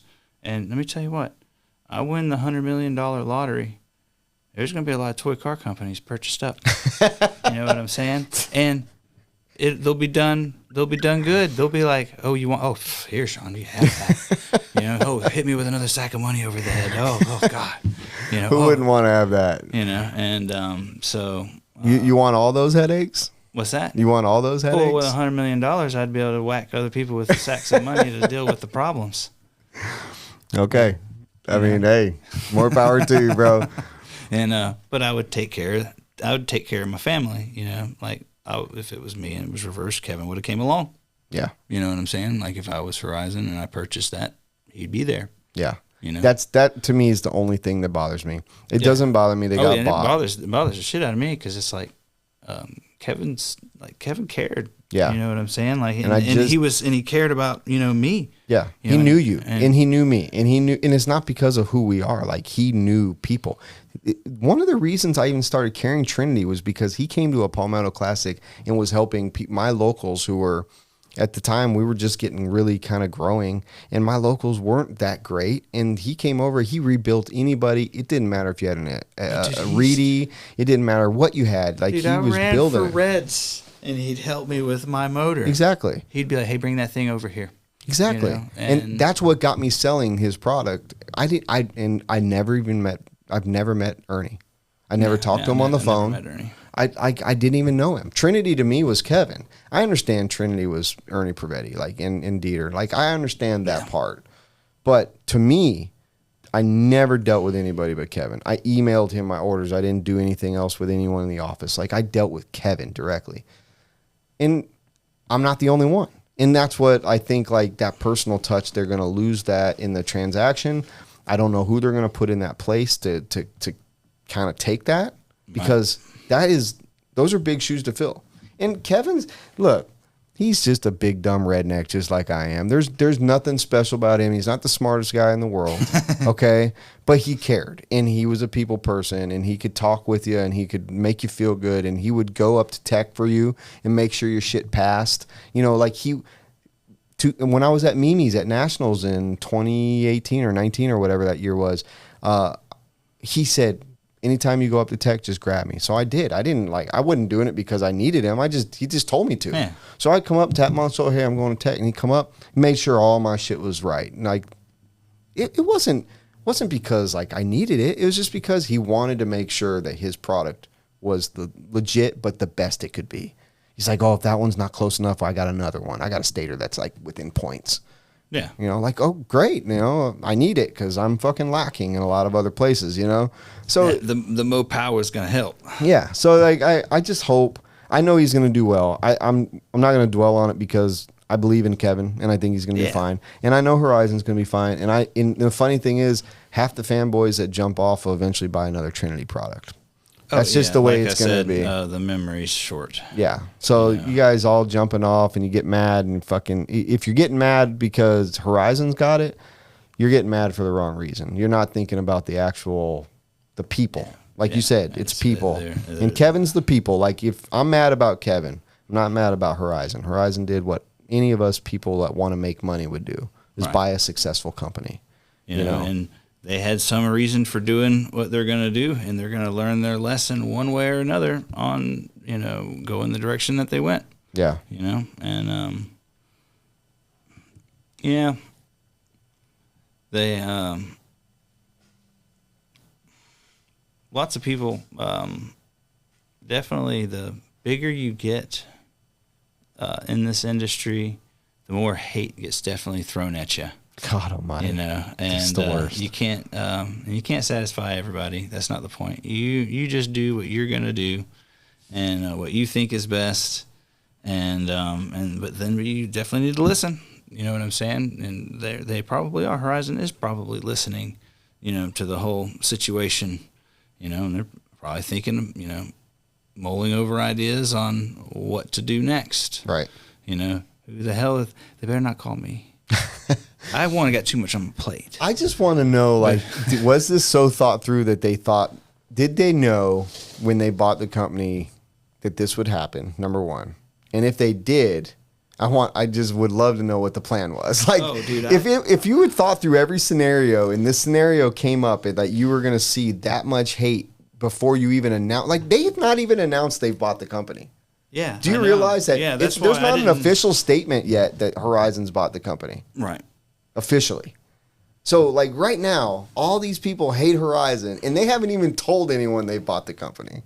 Yeah. It's the damnedest thing, dude. Yeah, it's definitely 15 minutes of fame for sure.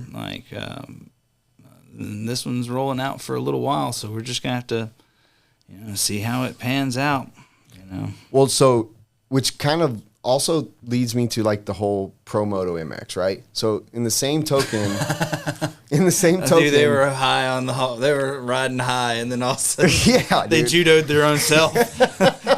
They're like, these dirt bikes better do good. They're like 3 years in the making, this thing right here, and fucking, and then poor designer. He's like, oh, I'm on top of the world. My dirt bike's gonna do amazing. What are you doing? What?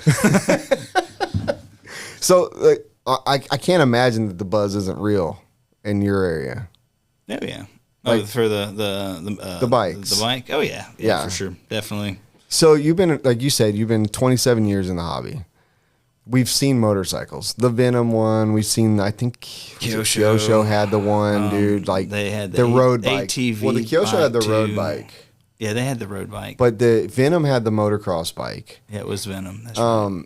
But per video, so we finally got our allotment, and Lucas took home the one that we got for our demo, and he's getting ready to shoot some video tonight or tomorrow. We finally just got, it's taken forever because we're East Coast, just like you.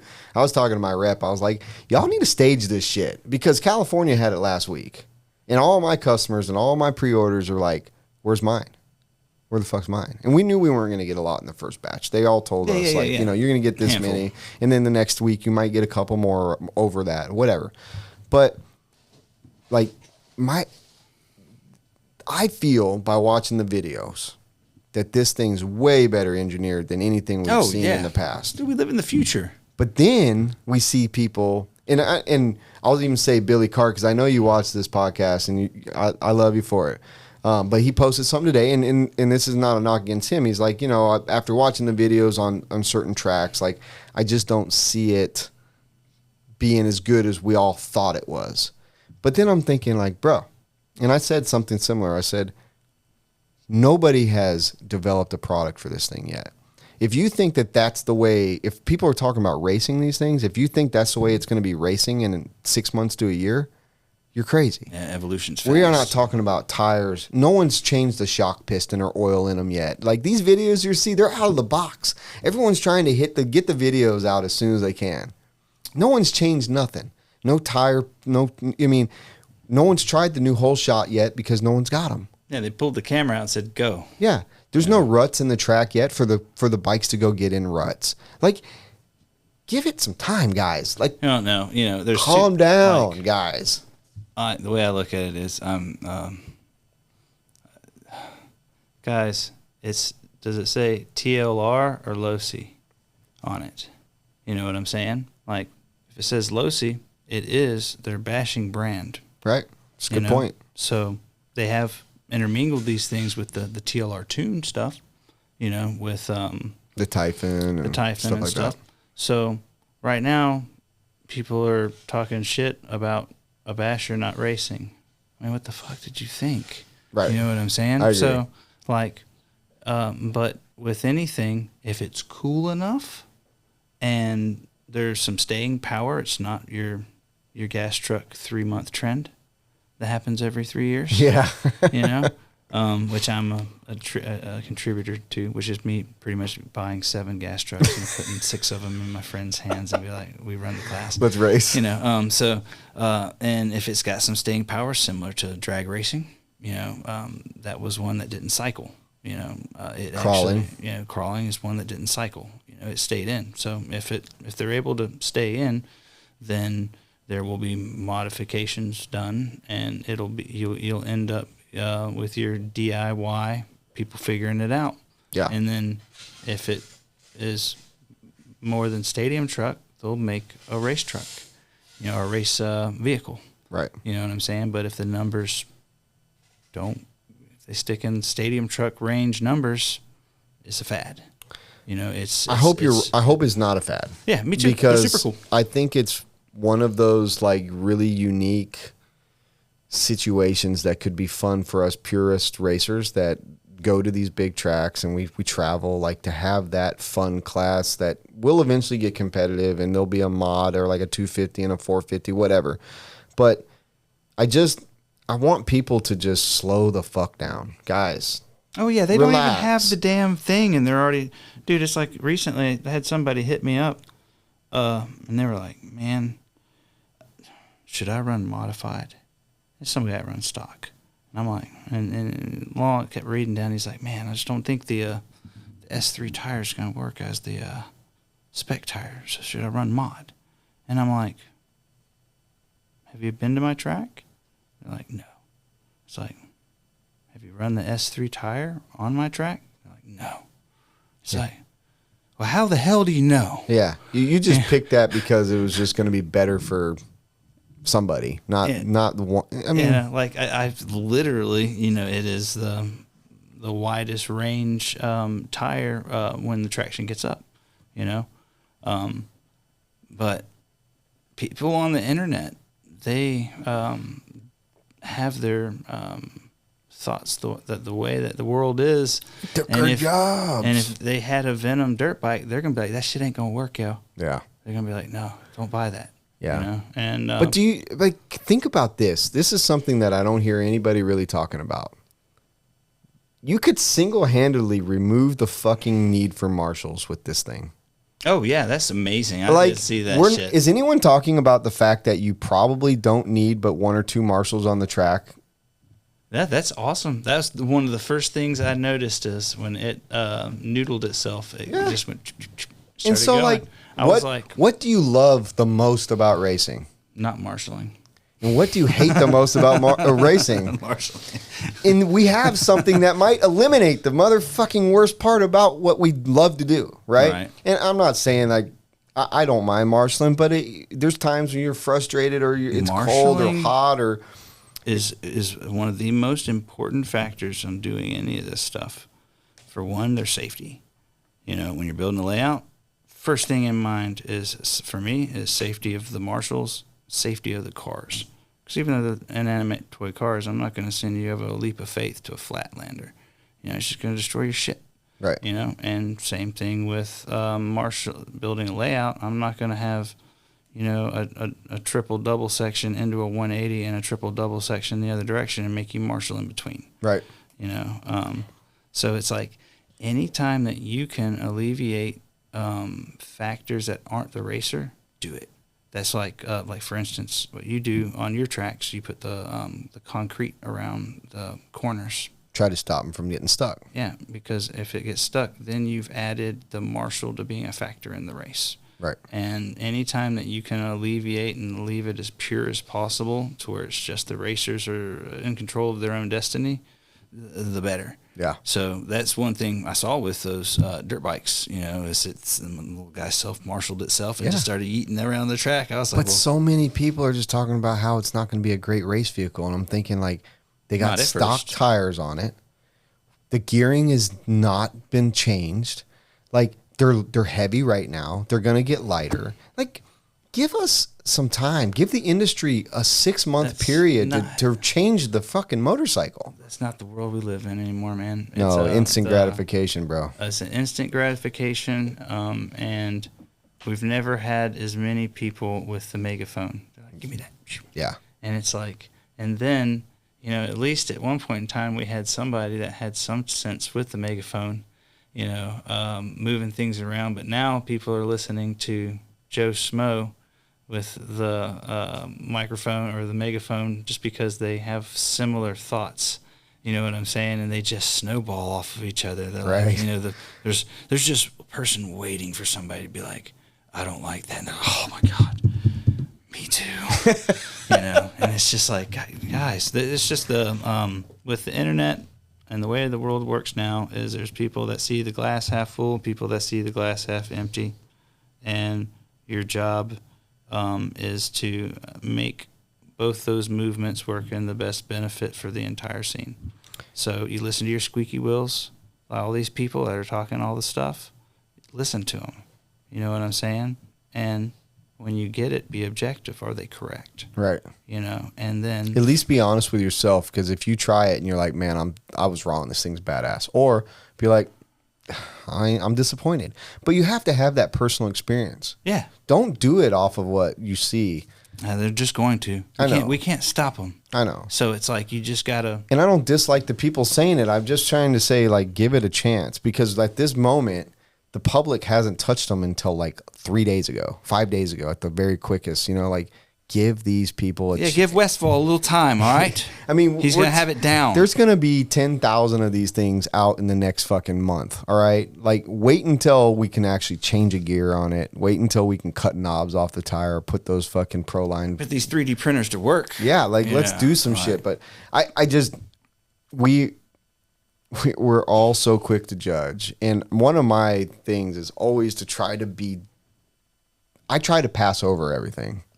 Oh yeah, you're pretty good at it. I don't yeah. see you on there a lot. Like most of the shit you post is hilarious, but like when I'm on Facebook, which is pretty much the only thing I use because I don't want to fuck around with any other social media. Too much time. But and I've got it hooked to Instagram, so whatever I post on Facebook goes to Instagram. But when I go through something, the amount of times a day that I type something and erase it and just move on is astronomical. Like, oh yeah, I save them all. I type out my thought, I copy and save it, and I put it in a notepad. So I always have just in case you want to throw it out there later. Well, that's a good idea. It's just a way of letting my ego do its thing without reaping or without dealing. Well, I guess you reap some rewards because when you do say something, people will come behind you. Some are going to agree with you, and then some are going to disagree. So you just got to kind of plan what you're going to say. To maximize the benefit. And when I say maximize the benefit, is the benefit to you and me and the quality of the event. You know what I'm saying? And it's hard because, your ego wants to get in there and be like, nuh-uh. I know you pretty well, and we've had lots of cool conversations, and I hope that, because I hope that you enjoy it enough to want to come back, because we're going to need to talk about, like, all kinds of stuff, bro. Outside of RC, because you are probably, out of all the people I've met in the last 10 years in RC, you're one of the only people. I'll put you up there with, like, 5 guys, like Alan Horn, yourself. Like, there's a group of people that have a vast knowledge of outside of the RC world, but the fucking phenomenal knowledge of the RC world. And it's real knowledge, and it's people, and that's why I want to talk to you more about, like, other things, America and like life, because I've always enjoyed your view outside of it, and a lot of people will never get that because they don't take the time to chat with you or me, like, which is another thing that we talked about. I've talked about many a times with other guests is a lot of times people feel like they don't want to bother us. Like if you run a track or run beach RC or whatever, you're the run the race. Like they just want to say, hey, thank you, but they don't want to take your time. And that's respectful. Like I get that. But also like there's a time to just like drink a beer, chill out and talk. And we've gotten to do that quite a bit. Yeah. But those are some of the most fun and memorable times I've had with you and other people is not talking about RC. Oh. And it's just talking about those crazy wild things that can make me a little bit smarter or even dumber. Like I don't mind getting dumber. Time wasters. Exactly. Like what to focus on and when. Yeah. You know, I can't even remember some of the conversation, but they were so good that I remember. I remember a few of them. we get so drunk though. I mean, it's Dude, my favorite thing is when we come off the stand at Masters. You know, like that one time we somehow filled the entire table with Fireball. the entire table. Yeah, it was impressive. And 500 shots or something. Yeah, it was ridiculous, and there was like 12 of us. Oh, there was. And you see these guys down there, and they're wrenching. They're like, they're your OCD type. Maybe they don't drink or they don't do things. They do RC cars. So they're just and they're seriously. They're still there. Yeah, they didn't go. They didn't go They didn't go to eat out at Thorny's or whatever. They're there grinding. They're like, man, what are they doing? You know what I'm saying? And it's like a zombie apocalypse because we all go up there normal. And then we come down and we're like hugging everybody. We're like, the music turns up, the fucking cornhole starts. Within 7 minutes too. You know what I'm saying? It's like normal people to a zombie fireball apocalypse that comes down on all these guys that have no idea. But you got to experience that from day one with us, and that's why like that event still like people come just to witness Friday night. And I'll do any of those games. Like even if you set up a game that's like only 4 or 5 people could play, I got you. Yeah. Well, generally there's only one winner, and I get to decide it. Yeah. Yeah. I always they're like, so how? And anytime I get like if it's me and Westfall, we all know what's gonna happen. If we get like a third wheel has to be involved in whatever we're doing, they're like, are we gonna win? We're like, hell yeah. Yeah. I mean, bro, we are handcuffing Lucas to something he can't get out of until that race is over this year. Like he has got to not be the mixer. There's no way I can afford all the liquor, all the kegs of beer, and every part on those slashes from Lucas throwing and kicking them again. He just kills them. He killed every truck we had last year. He's like, oh, that one's still running? Fuck you. And he'd kick it like a field goal kick. Like, oh. Dude, all you got to do is put a few more cameras up, put some hype-ass music, throw a little money on some good-ass editing, send it to Traxxas. And be like, here's your next promo reel for, the next month.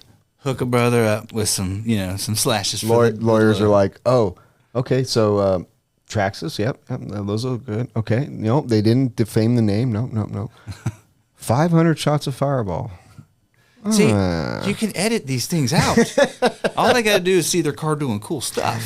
Yeah, we get Santa Maria out here, and I'm going to get him just a video of the whole thing. Let him do a vlog on. That's another super cool cat. Yeah, let him he can pass it on to Traxxas. They're all boys, though. They can figure that part out. Yeah. I'm going to hit up Traxxas and get them to do their race program again. We're going to have the Bandit 10.0. Yeah? Oh, yeah. Well, they're coming out with that V2 brushless motor. Oh, shit. So you might not even need to do like a 10.0. Like you can do the actual new Bandit that comes with it. Son of a bitch. They're going all brushless. They're going to still make the brush stuff to sell, but all these newer vehicles are coming out with this V2 brushless system. It's not even released yet. But the Salvas brothers kind of leaked it out last week, and then something came out yesterday or something that there was a discrepancy in they were discontinuing it, or the XL5 and the 12 turn. They're getting rid of it. But they're not. So they thought they were. Anyways, today it came out that they're not getting rid of it. They're going to still sell it to all the shops and all. They're just not going to be putting them in the ready to runs. That version. Really? Yeah, Okay. they're doing away with the 50 or the 58024s. Yeah.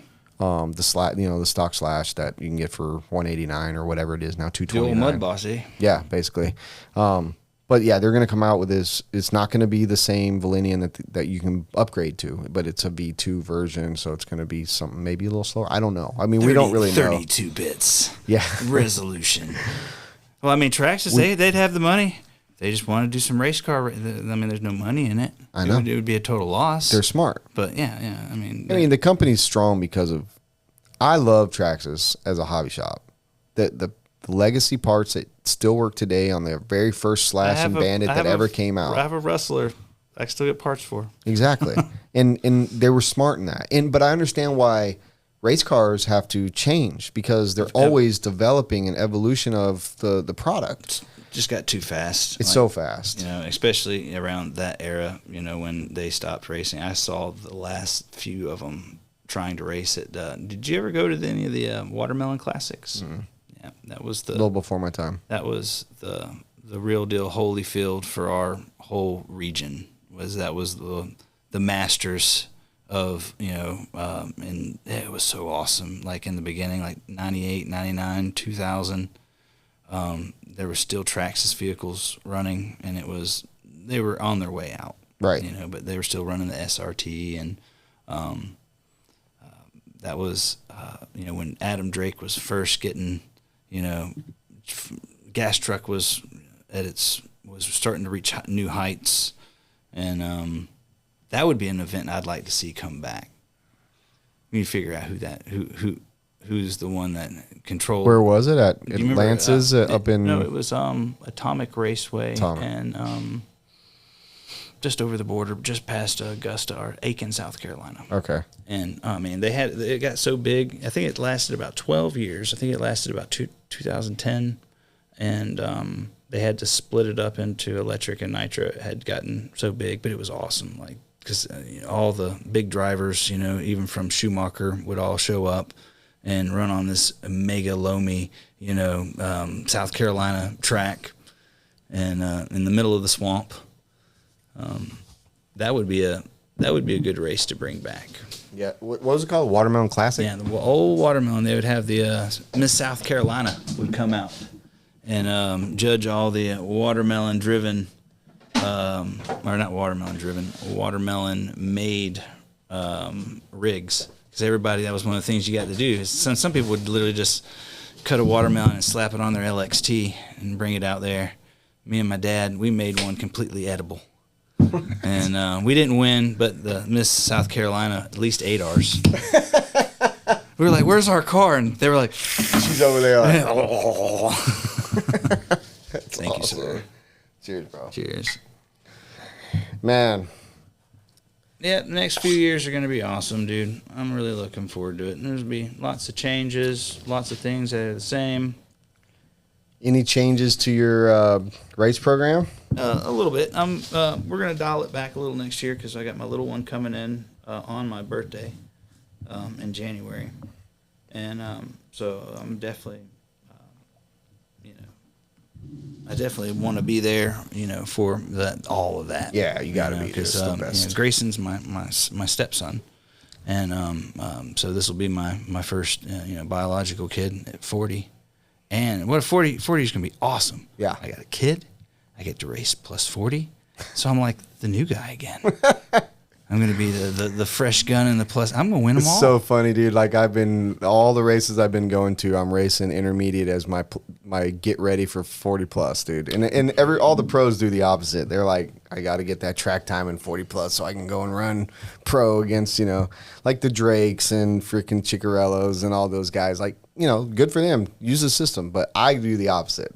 I use my freaking intermediate to hopefully get the track time and get up in that some main. folks in plus 40. Yeah. And I've already kind of thrown down the gauntlet. I told Melton the other day, I was like, bro, I'm going to get you super drunk at the Beach RC party at Wicked so that, I can out-qualify you on Saturday. It's my goal. So, fuck it. Like, I'm going to use everything I've got to my advantage.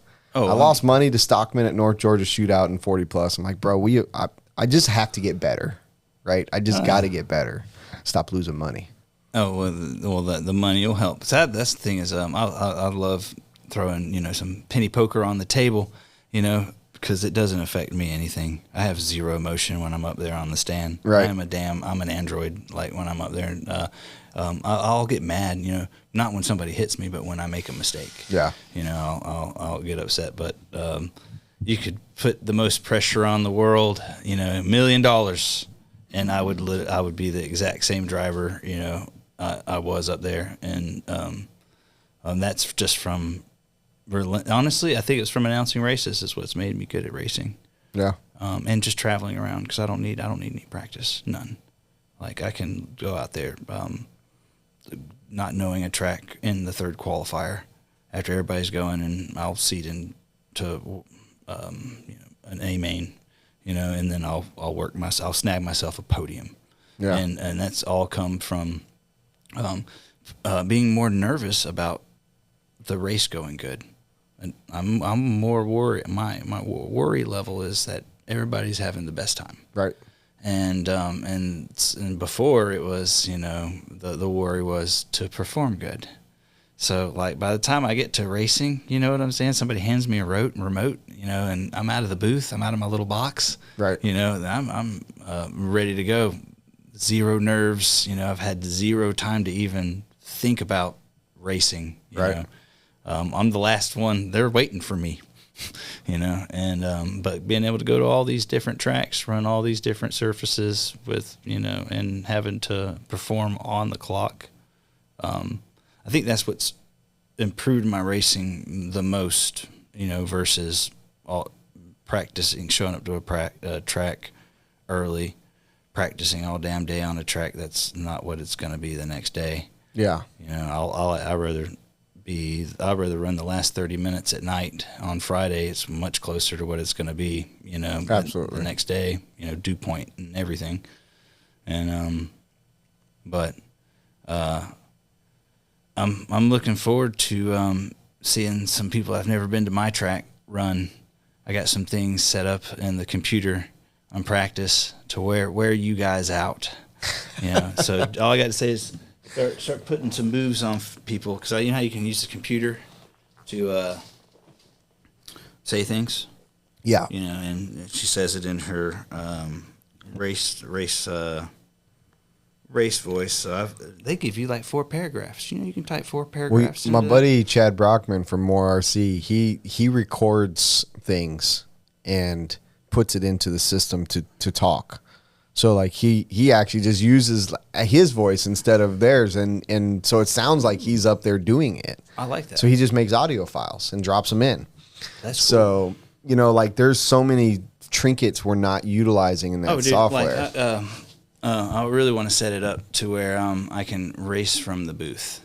Like be in the booth and just never come out, and set up the overhead projector. All these apps that you can turn yourself into a squid or whatever. Right. Put it up on an overhead projector like the Wizard of Oz. A little car comes out of a little dog chute, pones their brains out, and goes back into the chute. And all the time there's just this, Wizard of Oz on the wall.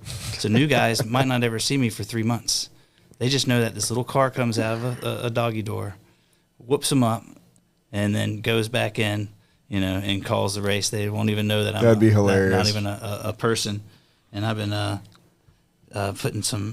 typing some things into the computer for when somebody gets a move put on them. Oh boy. Let's see if I got it. My soul. Oh, my Lanta. You just got served. That had to hurt. Ouch.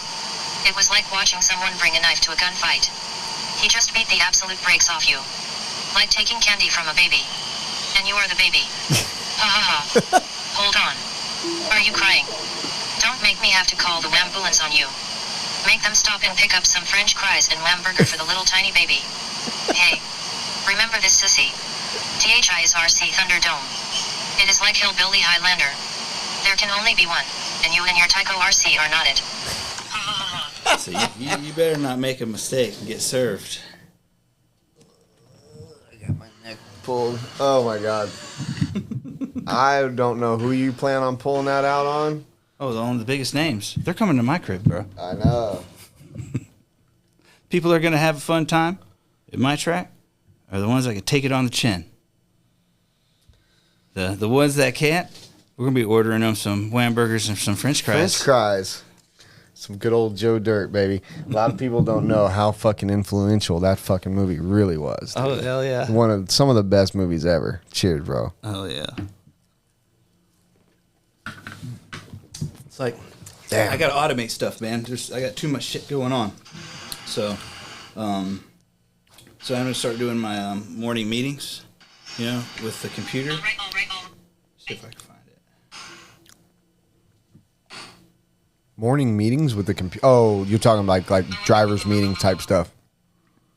But I got a few of them that people aren't listening. All right. There we go. Good morning, my sunshines. Let's do that again from the beginning. All right. Good morning, my sunshines. You all know what time it is. It's toy car time. So let's kick some tires and light some fires. And start this shindig of hootenannies. Time to get this barn burner rocking. I don't want to see any punches pulled today. There is no itch in your blood, mother trucker. I want to see you make your friends cry like a little baby. So punt them off the track. And take their third place trophy. So let's kick this popsicle stand home slice. It's Sunday 30. Time for the weed to leave. Only real gangsters in this house, yo. So let's do this. Time to shake and bake. Party on Wayne. That's going to be the next morning meeting. Party for on, guard. Tysock. Party on. People take things too seriously. I It's agree. time to bring some fun, to RC cars. Amen, bro. And it's like, I don't know why people take things serious. I mean, we're playing with toy cars like it's supposed to be fun. And I see too many people, working so hard. That's my pet you know, peeve. and then they're not happy. Yeah, that's my pet peeve. That's why, it irks me and hurts me at the same time that I'm not running oval as much as I used to, or at all, really, because that was kind of my happy place. I like off road. I enjoy the competition. Don't get me wrong, and I'm not bad at off road.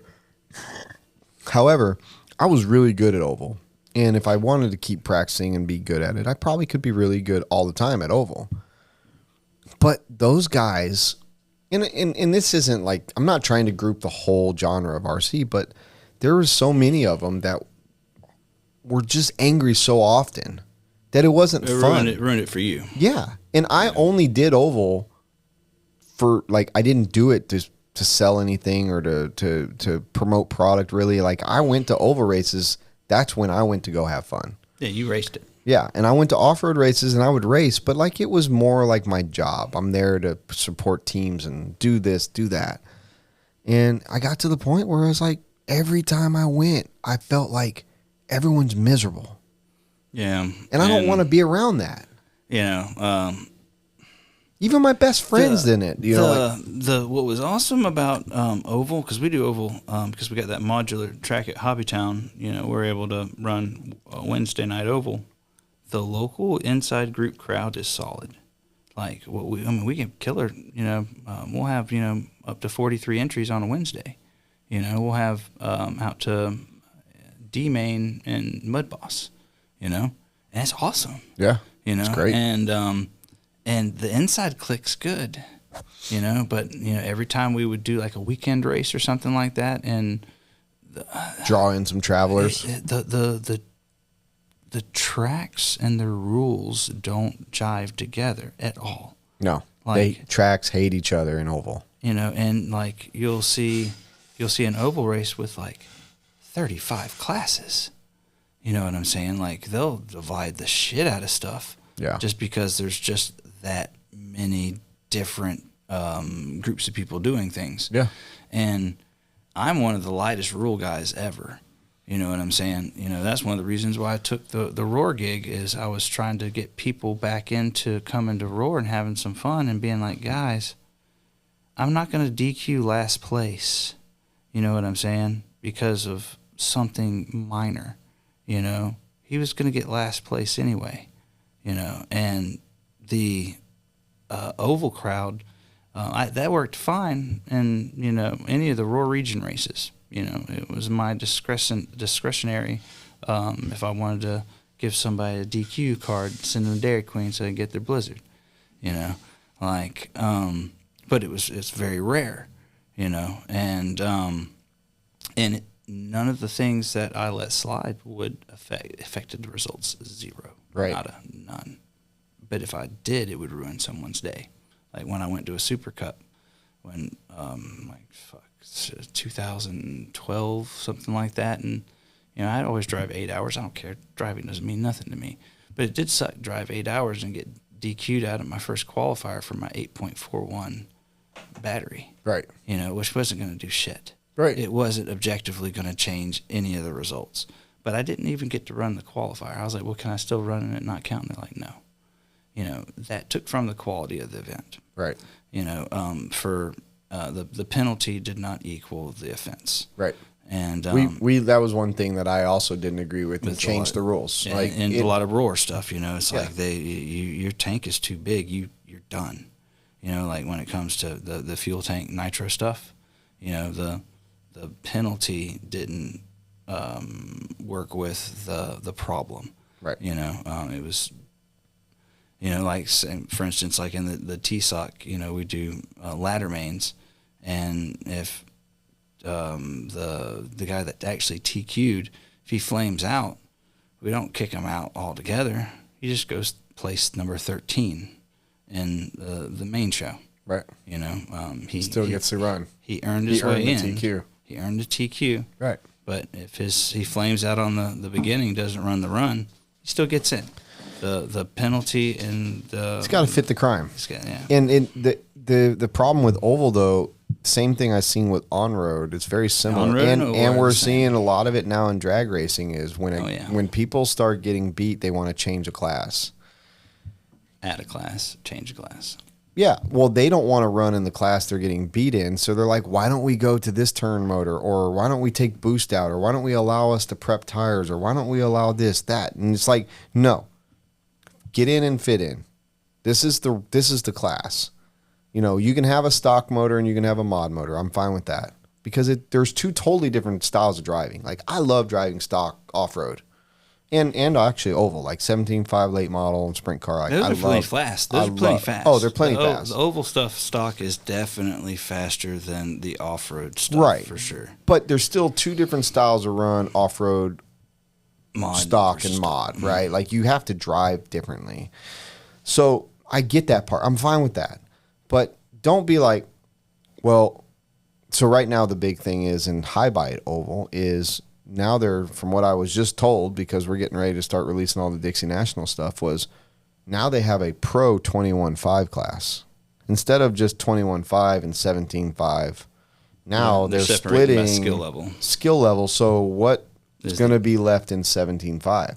Why didn't you just say, okay, 17.5 this year is gone. We're moving everybody to two different classes of 21.5. The problem that you always had with that was, how do you dictate who gets to be in the pro and not pro? Because if a guy is a trophy hunter, he wants to be in the not pro. Yeah. You know, and it got to the point where it's like you only want what benefits you, not what benefits the hobby, the track, the industry, only what you want today. And they'll roast you, dude. Oh, yeah. You know what I'm saying? And they have enough of a microphone now that they can actually financially hurt you.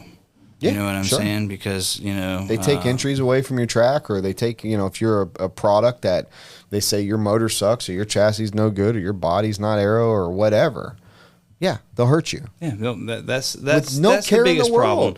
You know, and I try not to let that stuff affect me. You know, I really try to just... Because there's those people are out there, they're going to cause issues, they're going to cause problems. All I can do is focus, like, on me. But there needs to be, you know, the standard is the problem in oval. You know, like there's just not. There's not a Roar rule book or anything there's right no now. national. They used to have DODC and Rob and all the whole committee that did that. They've all kind of just like, nah. Well, it's up to us, honestly, as race directors to break the mold of the trophy hunter. Like when I started, we all got trophies. Like my first trophy is D-Main stock stadium truck at the Watermelon Classic. You know, and it's suckers, you know, it's like that big. Yeah.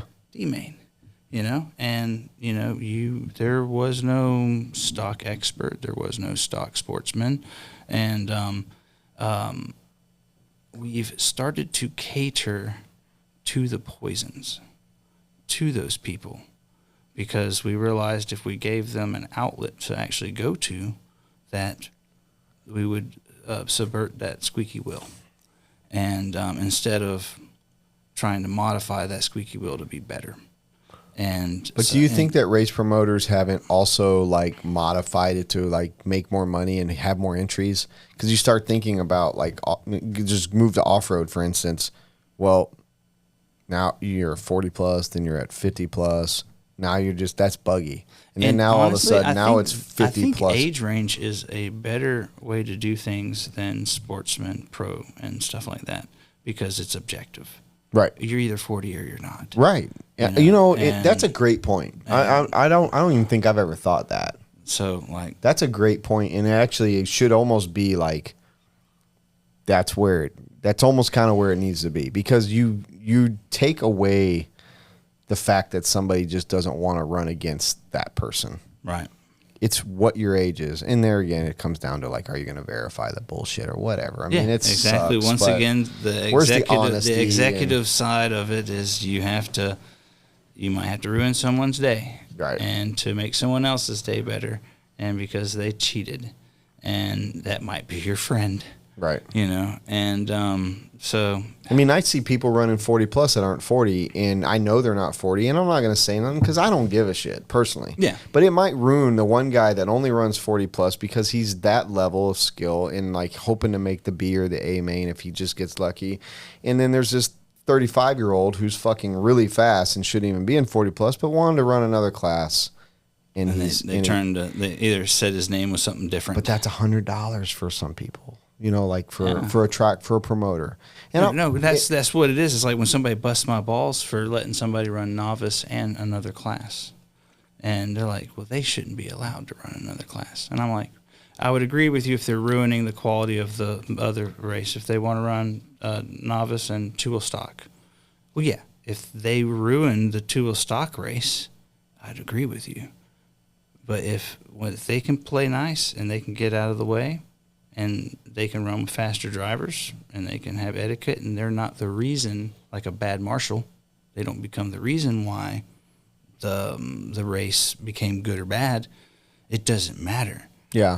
From a promoter standpoint, I'm just trying to pay the bills. Yeah, I understand that, and I have a different view of that, and it's only because I think novice is black and white. And and I'm not saying you're doing wrong. Well, everybody has different sets of rules. The way I do novice was, and I do have a little gray area, which is at about 18 months. But mine was just 1 year less. I was trying to find an objective standard I could stick to.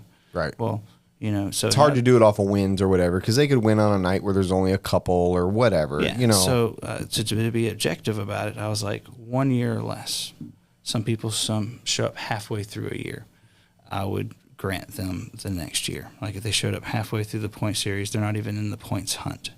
They're not in a full year. Right. So I would allow them to go novice. Sure. The next year. But what if like somebody with a Brian Kinwald's skill shows up and they're just that good?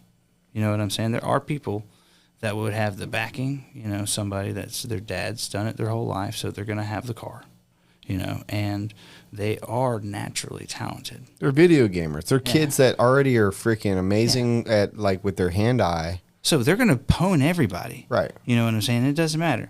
But and I'd have people come up to me and be like, he shouldn't be running in this. I'm like, well, my objective standard is 1 year. Right. Because it's the only thing I could do. Because I don't. But know. it is also our job, to go tap on that shoulder and be like, you did awesome tonight. Why don't we try running you in stock 17.5 next week? And that's just to try it. Mm-hmm. Like let's see how you fare. It's nothing. It means nothing. Let's just race you. That's our job.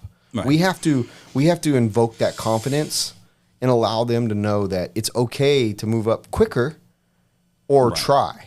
Right. Because how many times have you heard if you run with faster people you get better? I mean in 27 years, you've heard that 1,000 times, right? Well, it's because it's pretty much true. Yeah. However, you don't want to intimidate someone out. You don't want them to not come back.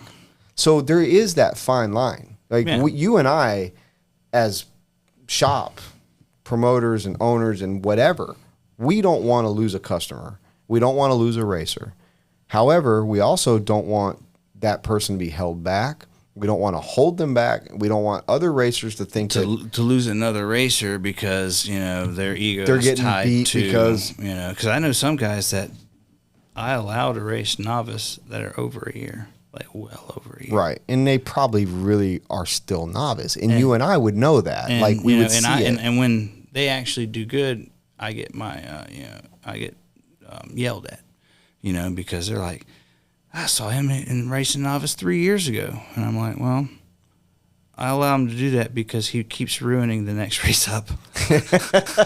Like I said, that's my standard. It's like I see somebody running novice, I'll let them run novice, and they're like, hey, man, do you care if I run that same vehicle later on in stadium truck? And I'm like, and I tell them all the same thing. I'm like, yes, you can. So Just don't. if that novice is running a Rustler in novice and he says, "Can I run stadium truck with my Rustler?" I'll let him. But if that novice is running a T6.4 in novice and then wants to run against stadium truck and will finish not last, he could end up winning. right? I'm not okay with that, and that's where that's only because everybody sets a different objective standard for novice. Some people set it on lap times, like breakout rules, like on drag racing. You know, if you break out, well, I think breakout's good. I think for off road too. I like breakout as well, and you know, if the entries were well over 150, I would definitely have a different standard. You know, in other words, if there was only 10 people in that truck main, and I'm about to let a novice be number 10, I'm not going to let it happen. You know, but if there's a B main for that novice to be in, have a chance to break out and have himself a good day. Yeah, and then he can do that, and he doesn't affect. I think what it is it's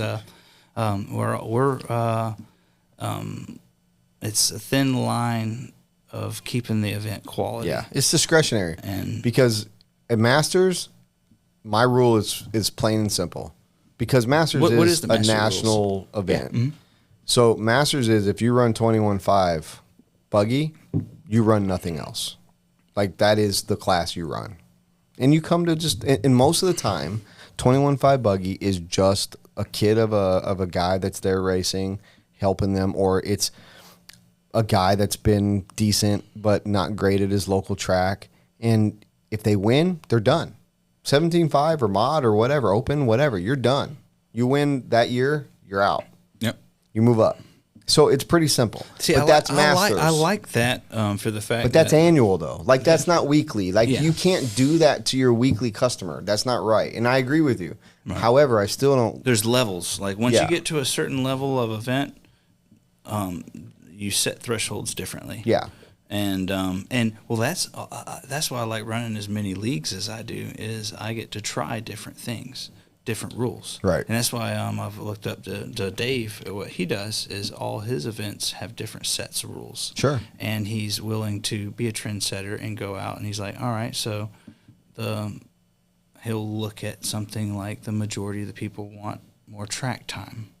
So he'll devise a plan, and he won't just do it for 1 year, even if it doesn't work out that first year. AMS is a perfect example. Exactly. AMS is a perfect example.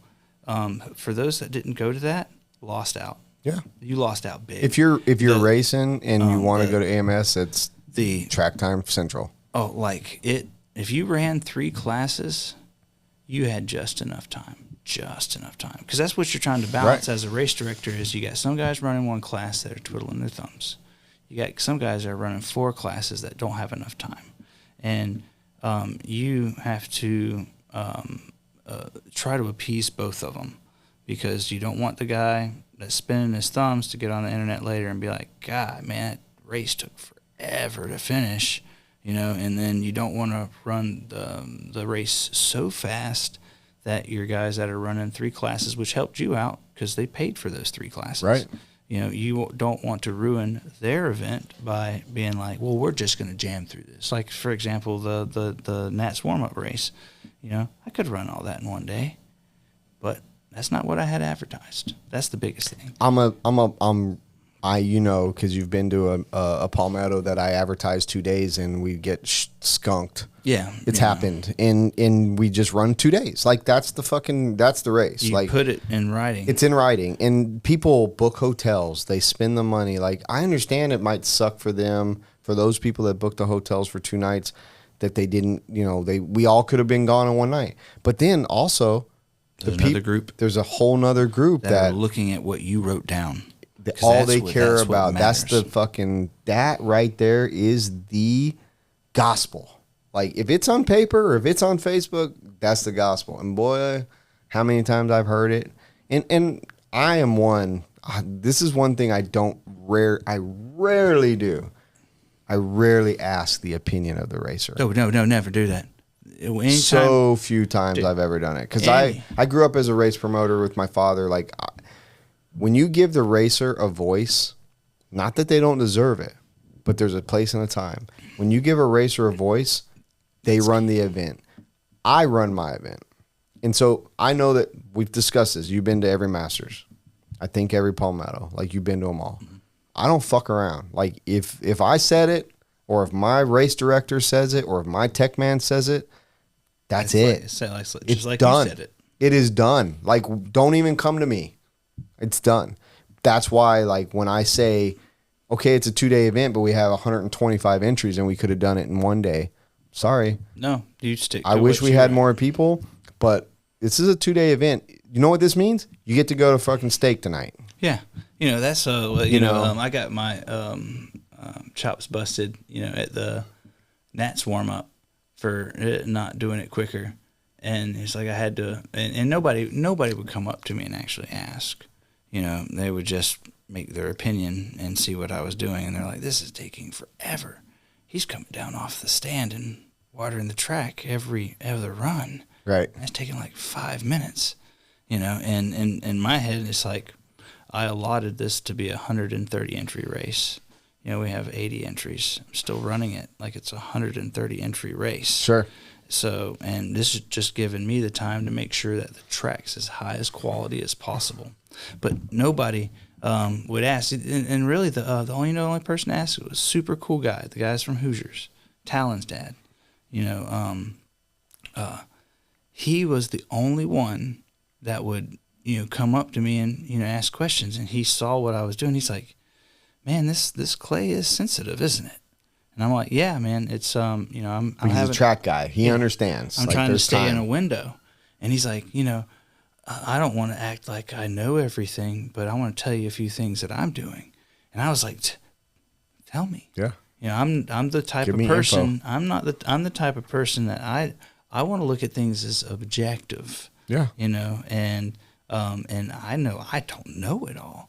That's even though I have a vast history of doing this stuff, people are doing other things that I don't know about. Yeah. And he told me all kinds of awesome things. Bro, 4 or 5 years ago, you brought this up just a little bit ago. 4 or 5 years ago, I can't remember. It was the first year that the Kothmans came down from New York. Mm-hmm. Super cool family. God, I love that family. Like I love family racers. Yeah, they care. And they care. I mean, Rose is the best track mom. Definitely. Just the whole family. So I don't even need to get into that. But that was the year. Friday night happened, and Jeff told me, he said, "Why don't you have any concrete curbing on these pipes?" That was the year that changed it, which goes back to the whole, give me all your info, and I'll give you all mine.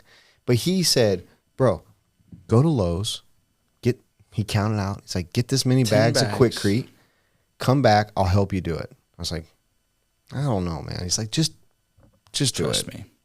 And I did it. And we came back, and me and him and Aaron all night, or not all night, but everyone's drinking. This is Friday night. This is the night. This is the night I want to be there. But I went, and we got concrete. And we're out there while everyone's fucking drinking and partying. And I was drinking. And we're just laying concrete with our hands. I was like, that's it?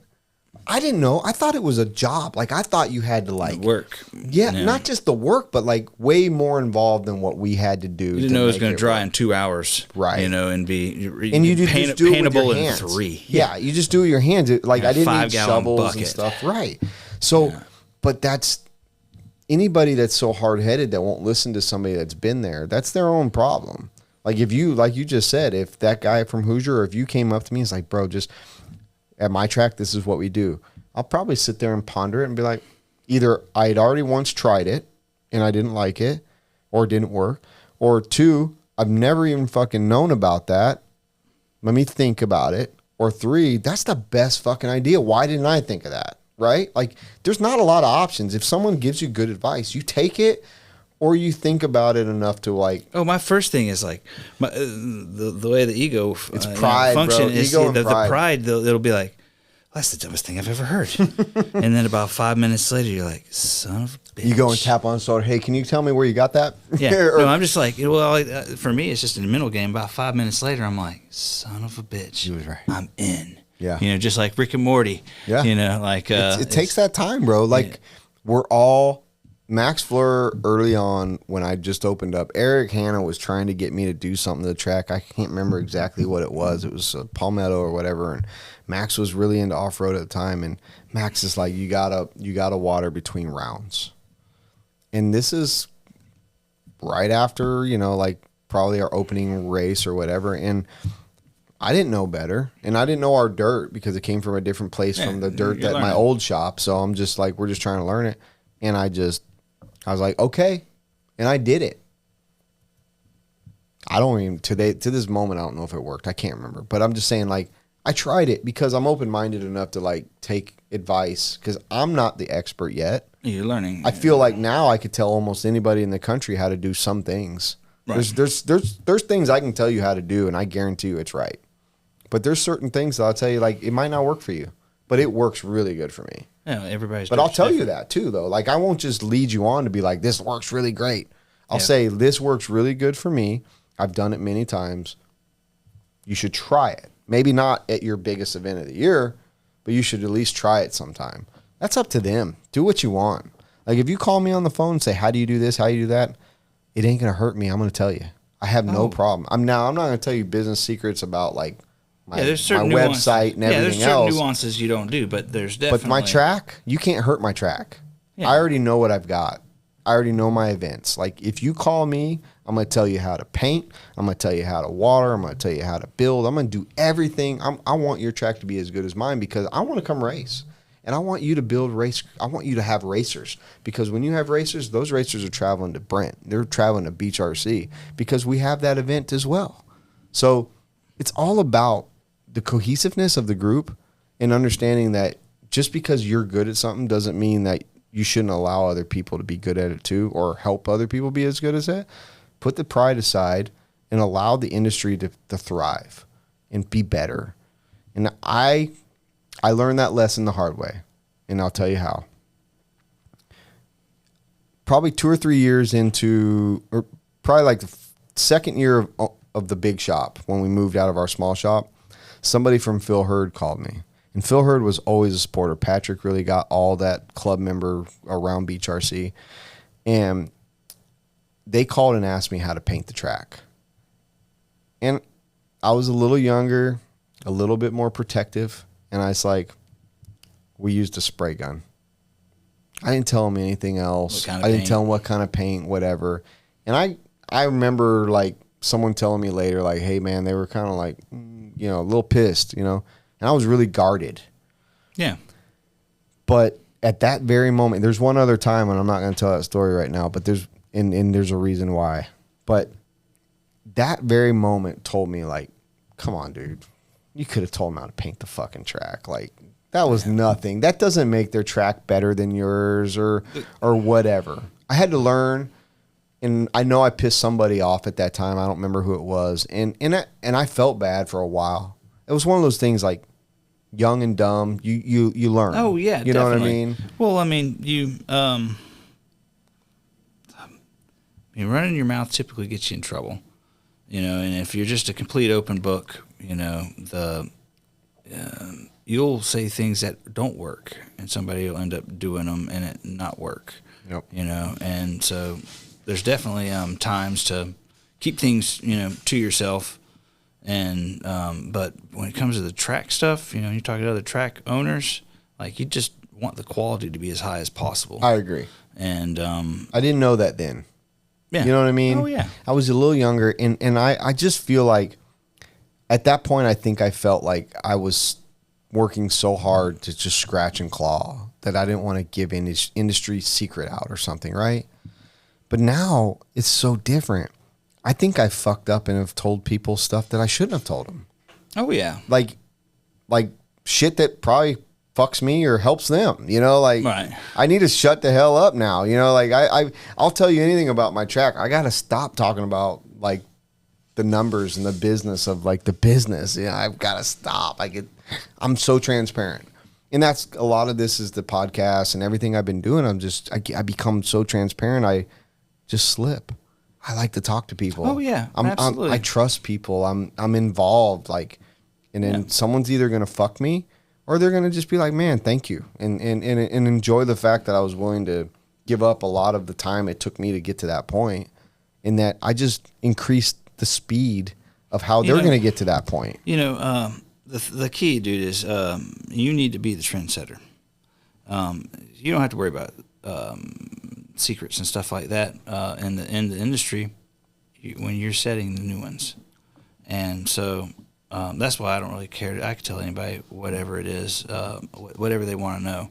But there's a reason I don't go on too many public things. It's just because I might not be able to reach up to my standard.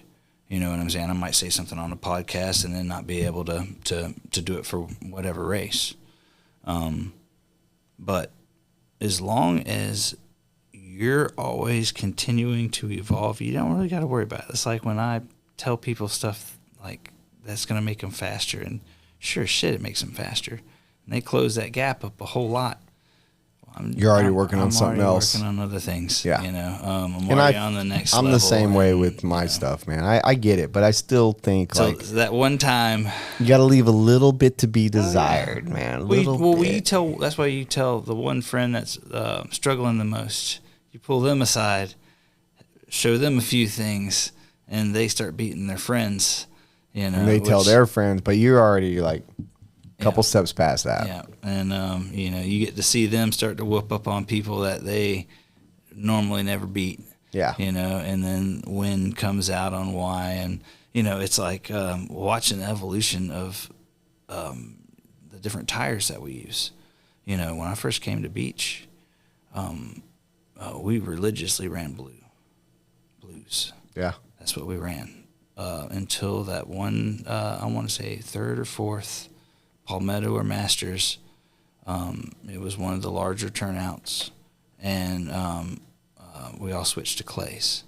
And it's like I never ran clays. Like I literally would get myself in trouble trying to do anything off of the blue. Like because the first 3 years you try stuff. Yeah. And then you realize you find that staple that does good through the whole event. For the time. But I mean clay evolves. You know what I'm saying? You're actually putting rubber into the track, over the years. And I just remember at, about 4 years in, I want to say it was J Concepts came in and we switched to clays. And I was just like, no, we run blues. Y'all are going to, and then everybody just whooped me up. And then, then I was like, well, okay, yeah, you just run clays. And then last year, what did we run? Stock classes. Yes. S3s. And I had run S3s prior to this. And later on in Q3, Q4, because I was like, man, this thing's edgy. I'm definitely, and it's only going to get worse. Q3, I can't remember if it was a Palmetto or a Masters, and I was like, I got these S3s. I'm just going to throw them on there, and it ended up ruining my race, ended up ruining my results because the car wasn't nimble enough. But I didn't traction roll. You know what I'm saying? I went around that third qualifier. It was probably one of my worst runs, but I objectively understood something, that the car didn't traction roll anymore. But I had gone so far outside that window that I couldn't do the tight 180s. So in other words, the car needed to be raised. The car needs some roll, to be able to make that harder tire work. And traction was there. Traction was solid. Yeah. And so when I came to the Masters next year, I was like, all I need, I'm going to run that S3, but I'm going to make some mechanical modifications because that's what it was missing. It was just missing off power steering, and some nimbleness. I could have lightened the car up. There's several, raised the ride height. There's several things I could have done, but I had to know that I was going to start with a clay for Q1, Q2, and for Q3, I would have had to make those adjustments, then put the S3 on. You got to know the progression. Yeah, know the progression. And because what happens is everybody tells you just make one adjustment at a time. And every adjustment affects everything else. So after you've been doing it for a long enough time, when you start making wholesale changes to the car, you got to make subtle changes to other things to make it work in the areas that it wasn't going to work. Because you might have been, the car would have been great in 180s, bad in sweepers because that's where it was traction rolling. Now I was great in the sweepers with the S3. I sucked in the 180s where it needed to be nimble. So I know what kind of adjustments I need to make that work. And then I show up with this great game plan, and you guys just hand me S3s right from the rip. And I was like, it happened. Yeah, it's you like know? the plan came together. And but it was a confirmation though, because I'm doing stuff. I'm an independent individual. I learn everything. Yeah, you're not sitting over there by Dakota or fucking Brendan Schimmel. Like, you're not trying to get the setup of device. You know your car. You're working on it. I know how to make myself better. Right. And I'm astute to the car to make my race better. And I understand there's industries. That's why the 8-scale world Nitro, there's so many different winners, of like worlds and stuff. And you start looking at setups and stuff, they're vastly all over different, the place. Yeah. Vastly different. There is no one way to do it. Nope. And once I realized that, I was just like, well, I just need to make myself better. And we've been through the same evolution at my track, tire-wise. Like, that's why everybody's, it's going to be interesting. Now that I picked the S3 tire, stock's going to be fine. The mod will be a little bit different. People are going to be all over the place with their tires for the fact that there's 2 ways to skin a cat. You can either generate lots of forward bite from the tire, or you can generate it from the car. In other words, if you got a softer tire, you're looking for corner speed. You got forward bite. So you set the car low. You pretty much 2 different ways you can set my track up. You can bring a carpet car, literally. Just bring a carpet car, throw a couple mil in ride height on it, run a soft tire. If you're listening. Yeah. And then, but your issue is you're going to have to be more precise. Right. You're going to have to land backsides. You're not going to be able to jump to flats because your ride height's missing. It's too low. But you've gotten your corner speed from lowering the car, stiffening things up, and the track's going to be smooth. So a lot of people are going to be able to get away. People that are precision will be able to get away with a softer tire, lower ride height. Right. But what I found out a few years ago, and what I've been trying to stick with, is as high of ride height as I can, because I want a Lamborghini in the turns, but I don't want to bottom out. I want a Lamborghini that can take jumps. Right. And with the carpet car setup, you got a Lamborghini, it just don't jump. Or it's the window for landing, smaller hoop, right, to shoot into. And I make most of my mistakes in the air. That's just statistically, when I'm going to make a crash is when the car's flying. It's not to fly. You know what I'm saying? And so if you took a carbon copy of myself and gave me one car that was a Lamborghini but low ride height, and one that was a Lamborghini that had a higher ride height, but they drove the same in the corners, high ride height would win every time, because I'm able to overjump. I'm able to make mistakes on the landing side of it. So you're going to end up with some people running a very hard tire like your S3. And they're going to have a higher ride height on the car. And so they're both going to perform great in the corners, but whoever's driving is really going to make the difference. If somebody's that precision, you know what I'm saying, they'll be able to get away with a softer tire, lower ride height. They're just that fucking good. Yeah. But if it comes into later on in the round, like at my track, when you have a little fade, the lower ride heights don't do as good. The fade is the same on a stickier tire as this S3. It's the same amount of fade, and so the person that has the higher ride height is going to have more roll. So the car that has more roll is going to work better in the 180s, because it's going to be able to. You literally just proved to me that you're a geek. Oh yeah, definitely. Like, full-blown fucking geek, dude. Yeah, and I love you for it, bro. I fucking love you for it. Like, you just geeked out on ride height and hardness of tire, and I might come there with fucking a hard fucking or a high ride height to run that S3 tire. Like, I'm pretty sure, like, everything you just said, I'm going to come there and run stock and fucking try that. Do it. Absolutely. Because I think you're right. I need that comfort of not being able to hit it precision. And that allows me as a guy that's a mid-range kind of guy to You're gonna make mistakes. allow for a mistake, but still not be like out to lunch. And I hope people that are listening that are coming are going to take that into account for now knowing everything that's going on. I mean, I had already heard the rumors, and I got to probably get us cut off here pretty soon because we were running.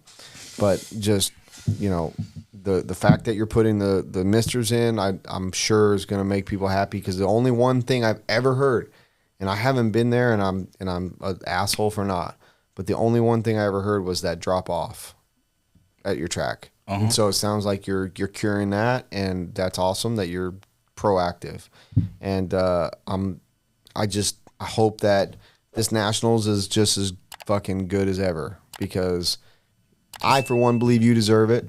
I don't know the people that own the actual business, but I've always been a fan of yours, and the fact that you have this moment, like this is like, I know you feel it, because I remember the moment you messaged me, you're like, bro, I got some big news, and I want to tell somebody, but I just don't know if I can. And I was like, well, are you gonna tell me? And you told me, and I was happy for you, because even though at that moment I wasn't a Roar fan, because that's been a while, I was happy for you because I know what it meant to you. Right. And now I'm even happier because I'm a Roar fan. So like I'm on board, and I'm gonna support. But just the amount of time and work, people that don't know you, or even the ones that do think they know you, they gotta understand, like, you are a fucking grinder. Oh yeah. And you deserve that respect, man. There's a handful of people in this industry. It's the respect is earned. And when you don't know someone, you just don't know, and I'm a crazy looking individual, you know what I'm saying? So like, to me, you're normal, cause I know you. Yeah. You know me, but I know that I'm not your typical industry person. Yeah. And I can tell you this, the ones that are going to show up to this event are going to remember it for a long time. I agree. And, the ones that, don't go to it, they're gonna hear that they should have. They should have been there. And because I'm pulling up all the stops, and everything that I've been able to do has been under the clock and the stance of I had to keep business going. Yeah. I got 30 days to build this track, no interruption. You'll be fine. And the track build is fine, dude. Like we do ours in 2-day period. Yeah, so that's like, you're fine. So you're just like giving me an entire month. Yeah, you're fucking. You're gonna put this thing together. It's gonna be beautiful. So all right, real quick before we end this thing, realistic predictions. I'm only gonna ask for 4 classes. I don't care about the other shit. I want to know your prediction: 2-wheel, 4-wheel mod, 2-wheel, 4-wheel stock. Nationals at your track. Fend. For the mod, like sweep, or at least 2-wheel, 4-wheel. Yeah, he'll take 2-wheel, 4-wheel for sure. If I was Vegas gambling man, and 2-wheel, 4-wheel stock, 2-wheel me. No, I mean, I'm coming. Oh yeah, we're gonna put it on him. I'll follow you all the way to a second place. I don't give a fuck. We're gonna wear these folks out.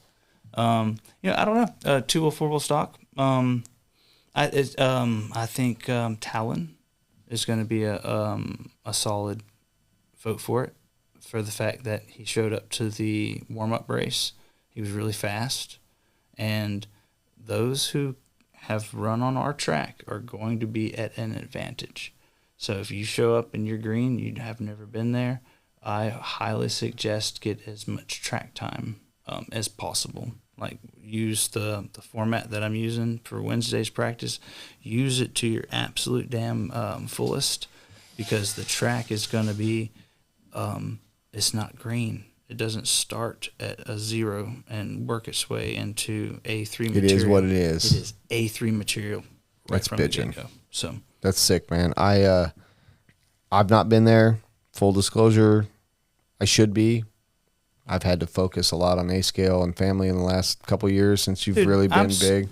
I'm super proud of you, dude. Well, and you've been a big supporter forever, and I'm proud of you. And it's so crazy, dude. Like the this podcast should have happened a long time ago, and it's going to happen again because, like I said earlier, We got like more. we haven't even talked about like the fun stuff, like the stuff that'll get people really talking, like politics. Oh yeah, that's Like soon. we want to piss some people off. We need to have our fucking Oh, yeah. real podcast. We'll but create a PR wave. I want to make sure that people understand, like nationals this year, right now, Shon Harding has put in the work, and I know that, and I know how proud you were to get them Nats, and I think that anybody who values that title, because there was a point in time where I didn't value the title.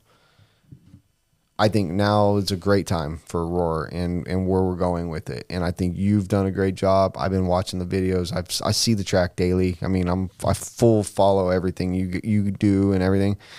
I hope people just don't think something negative. Like I don't know, because I'm not saying this because anyone's saying internet anything. does brutal things. Yes, but and, this you isn't know, because of anyone saying anything. I'm just like I looked at the entries the other day. I'm like, where are the people?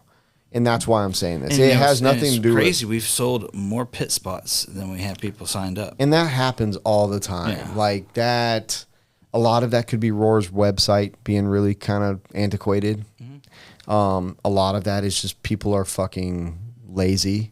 Well, I think this podcast is going to help out, and that anybody that is wanting to be on their A game for the Worlds at Hobby Action, this is a prime time to see where you stack. You know, if you want to run on an A game track, you know, A game program, and see where your flaws are in your program. There's literally no better event to come to than that one. Yeah, it's a perfect Worlds warm up, and man, I don't think there's a better person that loves RC. Like you are the most one of if I don't even know if I could put anybody above you, but you're definitely top 3 passion of RC. Way more than myself. Like, anyone that sees me and as hard as I work, you're there. You're above me, and you deserve it. And the people you work for, who I don't know, I mean, like people like me only wish you were here. You know what I mean? So just keep doing what you're doing, man. Like you smile all the time. You never have nothing bad to say. Like you're the prime example of what all of us wish we could be. And I fucking hope this Nationals is just the best. Like I've been looking forward to it for a long time. I have to just do my work now and get ready. Get it done, man. So I'm looking forward to coming down there and fucking raging and drinking more of these Modelos that I never drink, but I only drink what my people drink. So Yeah, you can take a page for that one. I'm gonna thank him a lot. Yeah, not bad. I'm sure he'll have something for me down there. Well, dude, Let's go. let's do it, man. Thanks for coming on, man. It's been fun. Thank you for having me out, man. We're gonna do this again, but next time we're talking politics. It'll get real. Oh shit! God, I gotta piss like a motherfucker.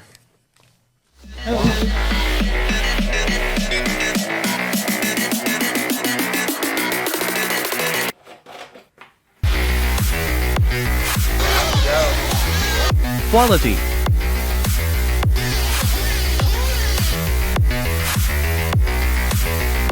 Precision. Passion.